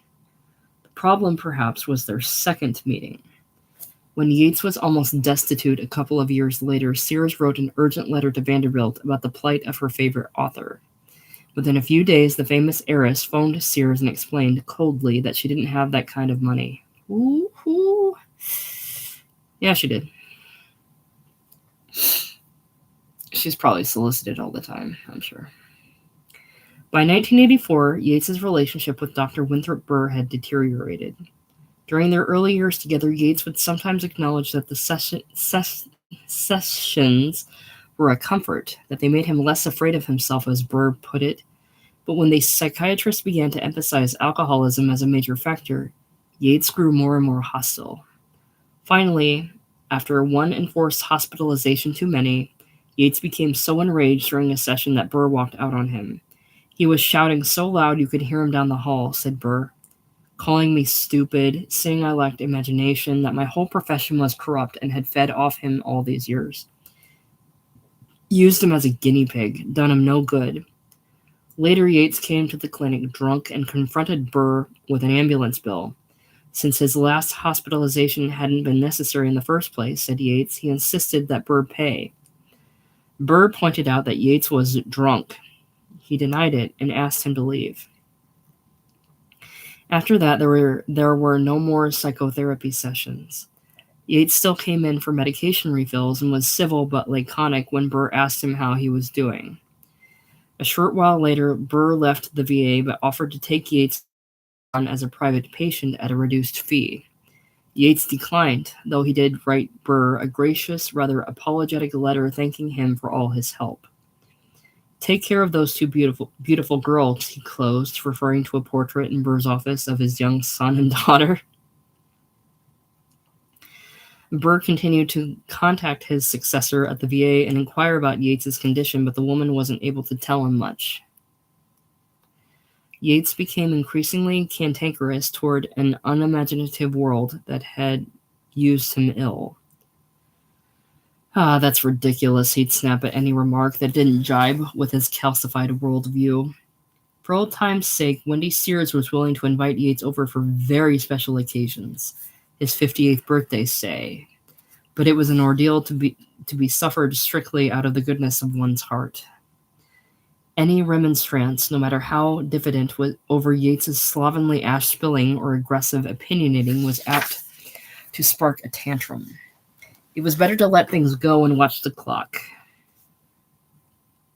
Meanwhile, Yates's ambivalence towards such well-bred women as Sears and her cohorts became even more pointed, as he detected bad taste and pretension at every turn.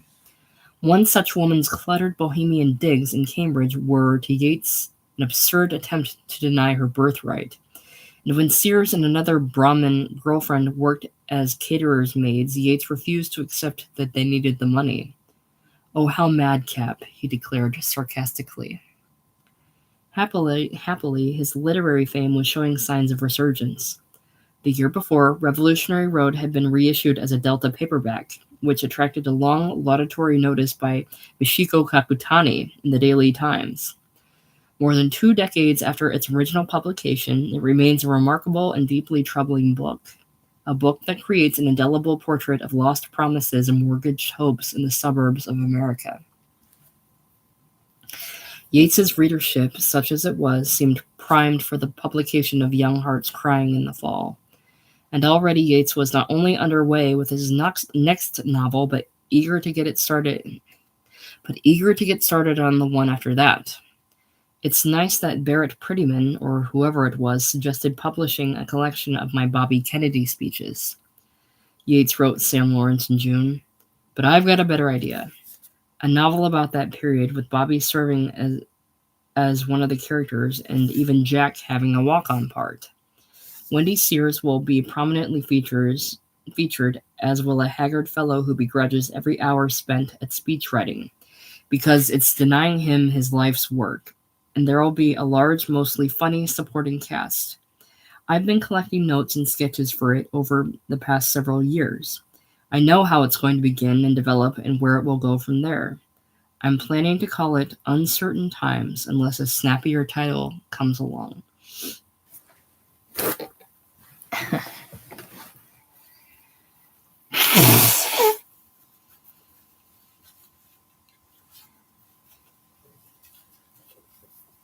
Lawrence saw nothing ominously uncharacteristic about such an overt political roman à clef.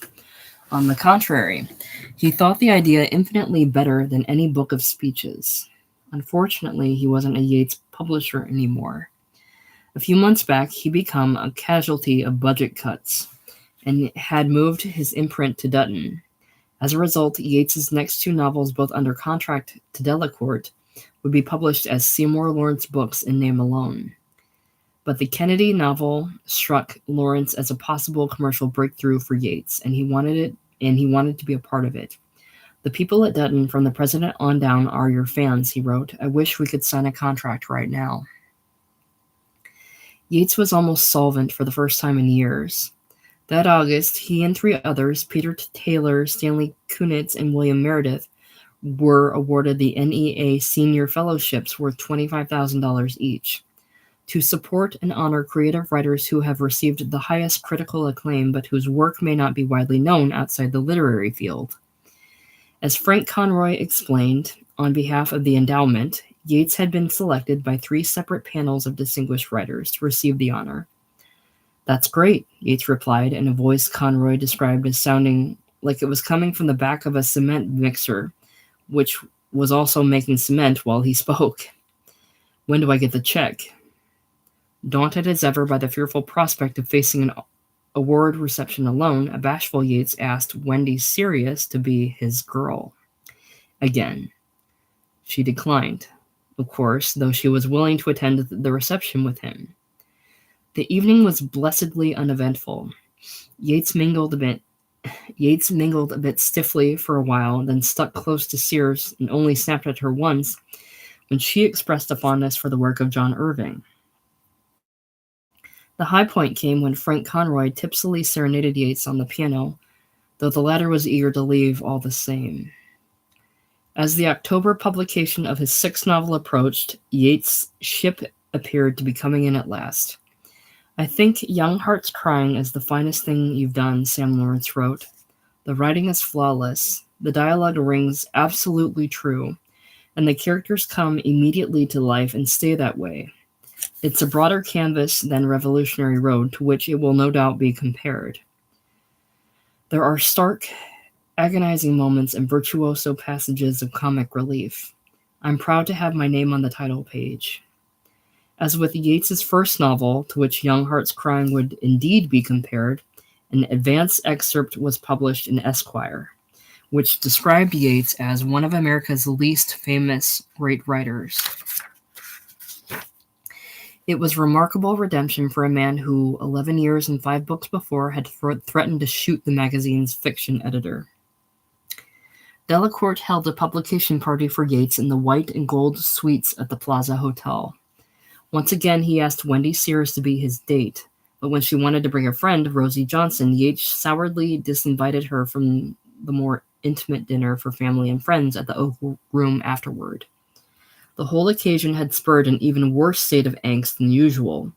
The early reviews of Young Hearts Crying had been mixed, and his old friend Anatole Broyard was slated to weigh in with a full-page notice in the New York Times Book Review.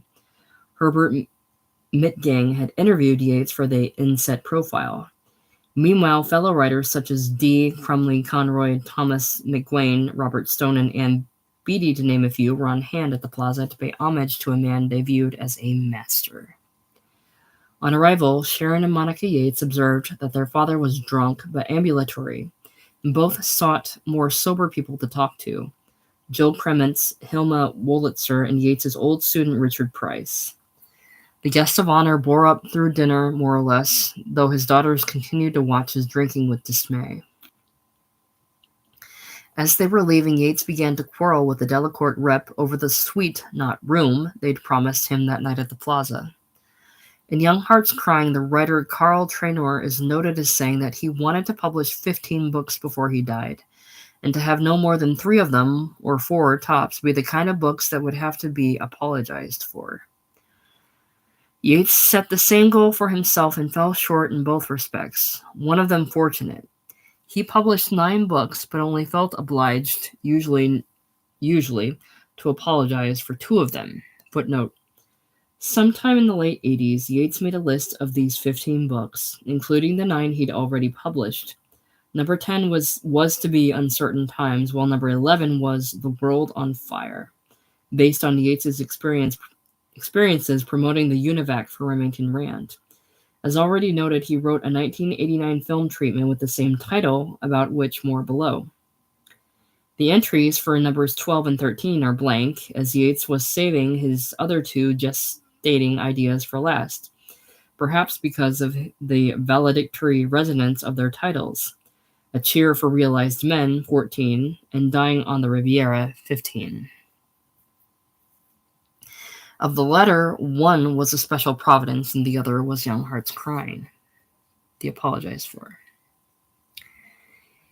Even reviewers who were well disposed to Yates tended to find most of the characters flat and unsympathetic, while the male protagonist was thought to be downright repulsive.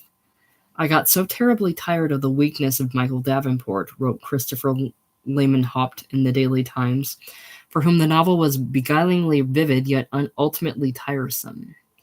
Jonathan Yardley of the Washington Post denounced Davenport as monumentally inept and boorish, and that was far from all. Noting the similarity to Yates's deservedly celebrated first novel, Yardley embarked on the wholesome demolition of Young Hearts Crying via comparison.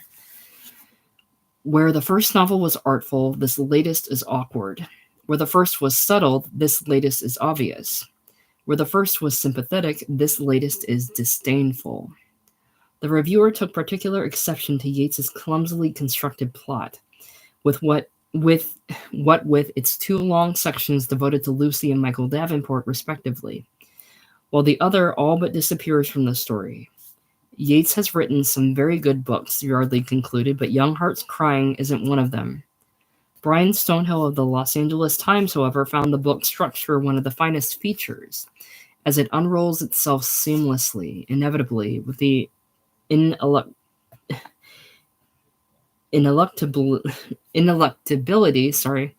of the three-act tragedy, but without classic tragedy's effort to raise its characters above our own level. And finally, Time Magazine's Jay Cox wrote the sort of encomium that, one hopes anyway, gave Yates at least a measure of comfort. Young Hearts Crying could stand as a definitive portrait of a man and woman maturing in the 1940s who spend the next 3 decades trying to get a grip on dwindling dreams that will not die and who have to settle down and finally settle. Yates is just the writer that Michael Davenport always wanted to be. Yates was at the crossroads when he read Broyard's long review, suggestively titled Two-Fisted Self-Pity, on page 3 of the Times, and his waitress, Jennifer Hetzel, noticed that he seemed upset. "Everything okay?" she asked. "Who's going to pay my daughter's goddamn tuition?" Yates exploded, indicating Broyard's handiwork. Hetzel was struck not only by the vehemence of the outburst — Yates, though often in a grouchy mood, tended to be quiet and polite — but also by the fact that he'd gone so far as to allude to his writing and or private life. Something he almost never did. He was that upset, she recalled. And no wonder. Broyard's review was not just an attack on Young Hearts Crying, but a skillful and malicious attempt to erase much of Yates's reputation with a single definitive stroke. At a time when a wider public is gaining access to Richard Yates's work, the reader protested in a subsequent letter to the Times, it is sad to see a critic of Anatole Broyard's influence decide not only to lambaste Mr. Yates's recent novel, but to go for the jugular too by excoriating the man's earlier writing. It is disheartening that Yates's long overdue success has brought in the sharks. And this, of course, from a general reader who presumably had no way of knowing that Broyard and Yates were once boon companions, or that Yates had never spoken of his friend's work except with kindness and admiration. Not that such considerations were ever known to interfere with Broyard's brand of critical objectivity. Indeed, the performance might even be called Broyardian. As Dan Wakefield and others noted, Broyard would actually request books by writers he disliked or resented for the express purpose of junking them. But more on that in due course. To be fair, one doesn't doubt that Broyard genuinely disliked Yates's novel, and for roughly the right reasons. Young Hearts Crying fails because Michael Davenport is not an interesting or appealing man. By the time one arrives at that assessment toward the end of the review, such is the suave persuasiveness of Broyard's style, one can scarcely fail to agree that Yates has written a novel all but entirely concerned with a sentimental, self-pitying, bigoted idiot. In Mr. Yates's attack on phoniness, there is something of the evangelist and of Archie Bunker, too. His men are exasperatingly anti-intellectual, almost phobic about large ideas. They're apologetic even about liking literature. Davenport almost always adds an expletive or an obscenity, like a beer chaser, to his aesthetic pronouncements. Mr. Yates's men enjoy sex, drinking, and talking. They suffer art. When Michael Davenport meets a new woman, he immediately thinks of her in bed. He calls his women baby.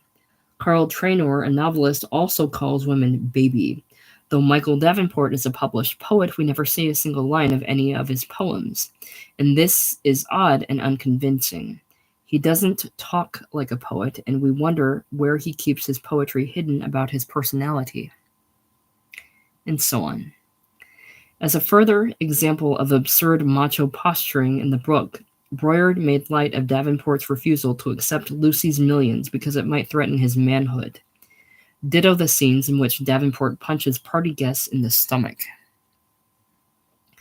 Broyard's observation that both Davenport and Carl Traynor call their women baby is crafty on a number of levels, insofar as it leaves the impression that Yates's men are not only a little cretinous, but also, taken together, simply cardboard cutouts of the same basic personality. To wit, Yates himself, whose tendency to call women baby Broyard knew well. And the fact was, of course, that in the cases of Davenport and Traynor, the author was duplicating himself, and this points to a legitimate flaw in the novel's conception. Yates's material for Young Hearts Crying was wholly autobiographical, and yet he wanted to avoid another obvious alter ego as protagonist, and thereby another half-acre of pain review. So he borrowed the intriguing resume of a man he hardly knew, Peter Kane Dufault, and hence the poetry Golden Gloves, Harvard, and Wealthy Wife. But needless to say, Michael Davenport remains essentially Yates, or rather how Yates fancied himself perhaps had he been a war hero and boxer as well as a writer, not to say devoid of any redeeming sui generis qualities such as a sense of humor and excess talent. The resulting composite is a kind of lurching Frankenstein monster of a character who, as Broyard deftly implied, incorporates all of its creator's most conventional, unlikable traits. Yates, like Davenport, was all too apt to refer to the Mahopac estate as a fruit farm, because one of America's most celebrated faggot actors happened to live there. Yates, too, was probably nettled and sometimes enraged by the perceived phoniness of the cast-off military regalia favored by Bob Parker, Tom Nelson, and doubtless Yates dearly wished at times he could fell with a single blow people who made pseudo-intellectual comments at parties. We are the second lost generation, as well as people who play at being artists of one sort or another. To find what's missing in Michael Davenport, one turns to the more substantial me character, Carl Traynor, tucked away into a subplot of the novel. There were times when she'd find Traynor so lost in his nervous pacing and chain-smoking, talking too fast and absently pulling at the crotch of his pants the way little boys do, that she couldn't believe he had written the book she admired so completely. Michael Davenport was perhaps too self-consciously masculine to pluck at his crotch in front of women. Absently or not, but the boyishly anxious Yates and hence Traynor could hardly have helped it. And while Davenport can arguably be dismissed as a boorish dolt and little else, Traynor is too human and to be merely ridiculous. But there were other times when Traynor was calm and wise and funny and always knew how to please her. Yates was like that too. As for the wooden Davenport, his one memorable witticism is that people tend to say, "I can explain everything" in the movies. Another flaw that tended to reinforce the others was, simply enough, the novel's length. This is not to accuse Yates of clumsy construction, as Yardley would have it. If Young Hearts Crying is clumsy, then so too is practically any sprawling novel. Ulysses, Anna Karenina, Valley of the Dolls, in which certain characters dominate the plot at long intervals while others are shunted off stage. And what of it? No, the problem in Yates's case is pretty much length per se, a determination to be comprehensive, ambitious, to avoid skimpiness at all costs, the better to duplicate the scope of a famous first novel. Ironically, in that author profile entombed in Broyard's Minefield, Yates conceded a pertinent point or two in his own favor. I make fewer mistakes now, technically. I know when a character can be introduced without a lot of background detail, and I know when a chapter can be hurried along. Generally, I've acquired a better sense of pace. Quite so, particularly in regard to his three previous novels, but Young Hearts Crying lacks that kind of elegant compression and all that it inheres it in it. Understatement, irony, and off-center silences. Instead, the Davenports talk and repeat the same mistakes and suffer the same embarrassments, all at detailed length, which serves finally to emphasize the fact that, alas, both Michael and Lucy are very tiresome people. Is it a bad novel? It is not. Yates didn't write, or publish anyway, bad novels. And a work of fiction is not to be condemned outright on the basis of unlikable characters. The book is always readable and interesting, full of agonizing moments and virtuoso passages of comic relief, as Sam Lawrence put it. When Davenport yanks the nails out of the carpet to play with Nelson's toy soldiers, or oafishly trades punches at parties, or endures that long bout of impotence with Mary Fontana, most readers are bound to experience a certain pang of recognition, whether they like Davenport or not. Moreover, such scenes, indeed almost every scene and image in the novel, work to contribute something to our sense of the character's awkwardness, the awful gulf between who they are and who they wish to be. In fact, the book's virtues are all representative of Yeats's best work. Broyard, however, proceeded by exhaustively attacking the novel's biggest flaw, weak characters, and then suggested that this was the most typical Yeatsian feature, which brought him cunningly to the real business at hand. Several critics have praised Mr. Yates's precision and his style. A devil's advocate might say that his characters are so simple and unambiguous that they can be precisely described. So far as style is concerned, there doesn't seem to be any, and perhaps this is by design, an emblem of Mr. Yates's realism, his refusal to embellish or distort his characters with authorial eloquence. The main question in Mr. Yates's work is whether we are being asked to see around or beyond the characters to some kind of symbolism, or to take them literally. Are we supposed to forgive their shortcomings and their failures as God does, or are they being offered up as intrinsically interesting without extenuation? And is his perspective metaphysical or entomological? His characters seem shrunk by realism, robbed of invention and reduced to bleak and repetitive rituals.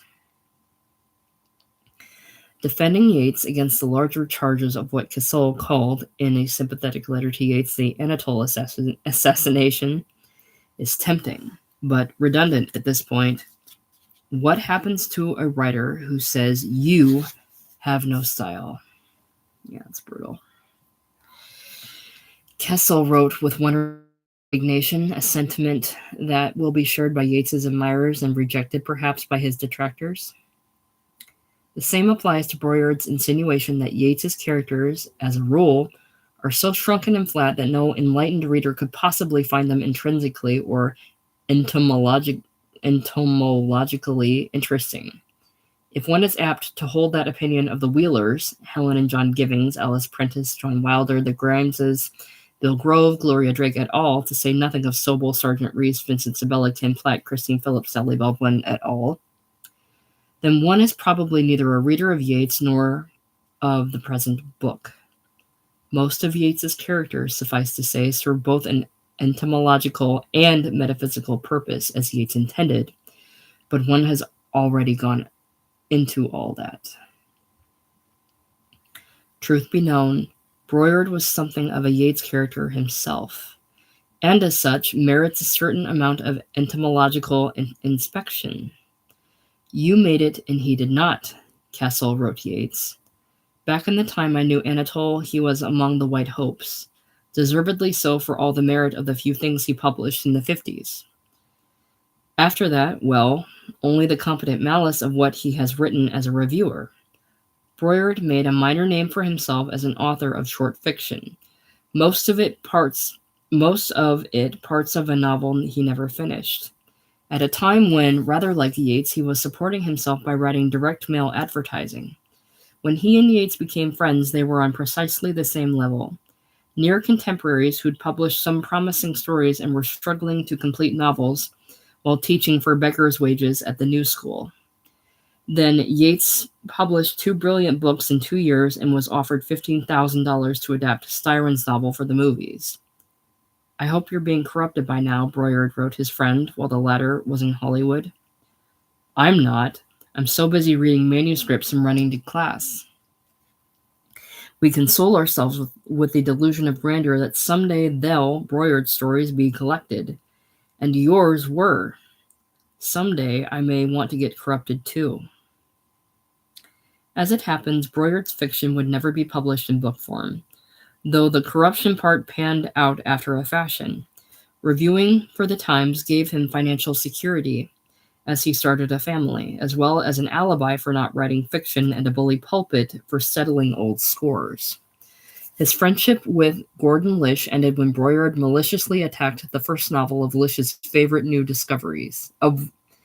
Attacked the first novel of one of Lish's favorite new discoveries. As Lish recalled, Anatole actually admitted to me that he was getting his own back because I was publishing all these first novelists while he was struggling to produce a novel of his own. Anatole didn't want to be a reviewer. He was quite determined to punish people. By the time Broyard left Manhattan in 1963, his friend Yates was already showing signs of becoming a full-time drunk. And one imagines Broyard thinking kindly of him in the long years of literary silence that followed. Then, rather abruptly, Yates began publishing one acclaimed book after another, and the level of bile rose accordingly as Broyard saw fit to review 3 of them. Young Hearts Crying, with its theme of youthful make, promise ending in bitterness and regret, must have been especially provoking, quite apart from its aesthetic defects. An insufficient talent is the cruelest of all temptations, Broyard noted, with perhaps unwitting irony in reference to the Davenports. Anatole died as he lived, with a hatchet in his hand, Sam Lawrence wrote Yates in 1990. A few weeks before he died, he publicly destroyed the reputation and life work of Leonard Michaels in the New York Sunday Times. For nearly 20 years, Anatole was under contract to us for a novel, first at the Atlantic Monthly Press, then Delacorte, and he would introduce me as his publisher. I never had the heart to deny it. He couldn't bring himself to complete a sustained work, either fiction or his memoir, which I read in part and which mostly concerned his seducing women in the village. Footnote, published posthumously as Kafka Was All the Rage. The reception of Young Hearts Crying, capped by the humiliation of being ridiculed for the benefit of millions of Times readers, sent Yates into a tailspin from which, in some respect, he never quite recovered. Perhaps the most damaging effect of Broyard's review was that it made Yates genuinely doubt his value as a writer, though to be sure he recognized certain non-literary motives on the reviewer's part. One night at the Crossroads, he told Wakefield that Broyard had once coveted a girlfriend of his, Barbara Bury. Yates quipped that Broyard's reviewer bio at the end of Two-Fisted Self-Pity should read, Anatole Broyard wanted to fuck Richard Yates' girlfriend in the early 60s. The more he and Wakefield considered the matter, the more incensed and drunk they became, until finally they decided to get on a train that night and go beat the shit out of Anatole. But reason was presently restored to its throne. At other times, Yates would agonize over the relative justice of Broyard's remarks. He'd always held the highest regard for the man's intelligence and taste, after all. And whenever someone would try to compliment him for Young Hearts Crying, Yates would wince and say it was soap opera, that he'd only written to fulfill a contract. Another blow fell in the form of a brief, waggish essay titled A Clef by his old friend Bob Parker. One day around Christmas, it began, I found by Richard Yates in a bookstore in Connecticut. I always keep track of his books because he and I used to be friends. The photo on the book jacket showed him looking sullen and hurt. My mother once surprised me by saying he was handsome. As I looked through the book, a novel called Young Hearts Crying, some words jumped out at me. Painter, toy soldiers, Putnam County. I concentrated on the next for a moment, then, with a flush, I realized that I was a character in the book, Tom Nelson. I bought Young Hearts Crying and read it in one evening, growing more uneasy as each chapter unfolded. Tom Nelson was insufferable. I went to bed feeling angry and embarrassed. I hoped none of my friends would read the book. I tried to reason with myself. When I paint a portrait, it's the irregularities and crooked places in a face that interest me. I suppose it was the same with Yates, but I was hurt anyway. It was clear from the start of the book that the hero, a writer called Davenport, is Yates, although Yates does a far better job of disguising himself than he does me. Many of our old friends from Putnam County are there as well. The painter Tony Vivere, Paul Maitland, Ed Sheeran, Ralph Morin, and Will Gear Ben Duane from the theater, and the writer Bob Reich, Bill Brock. When Davenport meets Nelson, he observes that Nelson wasn't even dressed right. Instead of a suit coat, he wore an army tanker's jacket. Davenport, a war hero, immediately ascertains that Nelson is not entitled to his tanker's jacket. I remember that jacket. In fact, I think I still have it somewhere. Yates, who had no more business owning a tanker's jacket than I did, gave it to me. I don't know what Davenport would make of New York City today, 30 years after I started wearing army jackets. There, on every street, are men dressed as fighter pilots with helmets, goggles, and silk scarves. 8th Army Desert Rats, Bosnian sharpshooters, Zouaves, Turcos, and Wehrmacht Feldwebels. I imagine Davenport staggering across town, quivering with suppressed rage, hoping he can get to the station and away from all that khaki, before yet another nervous breakdown lands him in Bellevue. When you read a Romana Clef and find yourself depicted as one of the great idiots of your generation, you do have to wonder if this is the author's jaundiced, self-serving perception or the opinion of everyone who knows you. As soon as I had finished the book, I dialed another friend from the old days in Putnam County, Peter Kane Default, the poet. I just read Richard Yates's new book, Young Hearts Crying, I told him. Never heard of it. Well, I appear in it as a painter called Nelson. Who is Richard Yates? Did I ever know him? He used to stand around at parties of mine looking sad and wondering what William Styron and William Humphrey were doing. Oh, yes. There's one chapter where he has Davenport punch Tony Vivere at a party, only he calls Vivere Paul Maitland. Wait, I punched Tony Vivere. Yeah, and he also has himself going to Harvard. I didn't know him there, Peter said. Well, he didn't go. In fact, he never finished high school. There's more. He makes himself into a boxing champion and a poet. He marries a rich wife. He's describing me, said Peter. Parker wrote the piece in a fit of anger the day after he finished Young Hearts Crying and promptly mailed copies to Yates in the journal Grand Street. Footnote. Again, the Grand Street accepted the essay and set it in type, but never published it. From the former, he got no response, but it's possible at some point Yates was unable to look back on Parker's effort as witty and not so bad humored under the circumstances. But at the time, it was watered down a drowning man's throat. The last thing Yates wanted the public to know was that his fictional people were harsh caricatures of former friends, or that he'd filched the glamorous details of another man's life to bedizen an essentially autobiographical persona, one that had a tendency to land in Bellevue no less, or that he himself was perceived as a boozy climber who mooned over the doings of Styron and so on. And whether the piece was published or not, the mere fact that Yates's old Putnam County friends were aware of how he portrayed them, and very hurt and very angry about it, was enough to prey on his mind. One night, Yates's old friend from the Kennedy days, Barrett Prettyman, called to catch up and congratulate him on Young Hearts Crying. As Prettyman noted in a subsequent letter to Yates, it was a very strange telephone conversation. Yates seemed not only drunk and bewildered, but peculiarly angry at Prettyman himself. When the letter mentioned that he'd recently married, Yates denounced him, with no apparent irony, as a dirty old man. Despite this unpleasantness, which concerns and puzzles me, Prettyman wrote, I very much hope that you continue to be successful and to turn out such beautiful work. A god-awful year and a half later, in mid 1986, Yates's general shame and distress had subsided enough for him to muster an apology.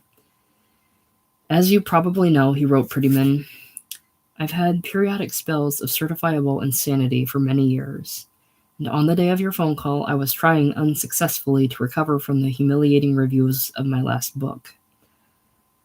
Not long after that, I did go crazy and had to be taken once again into the VA madhouse that has sort of become my second home here in Boston. Of all the unkind and unpleasant things I said to you, the one that rankles my memory most was trying to make crude fun of you for having a youthful new wife that was dumb as well as nasty. And besides, I'm nobody to talk. I married a lovely 20-year-old when I was 40 and would give anything to have her back with me now. I will feel a little less like an asshole about all this if you can somehow let me know we're back on good terms. Prettyman promptly did so, but again, all that came later.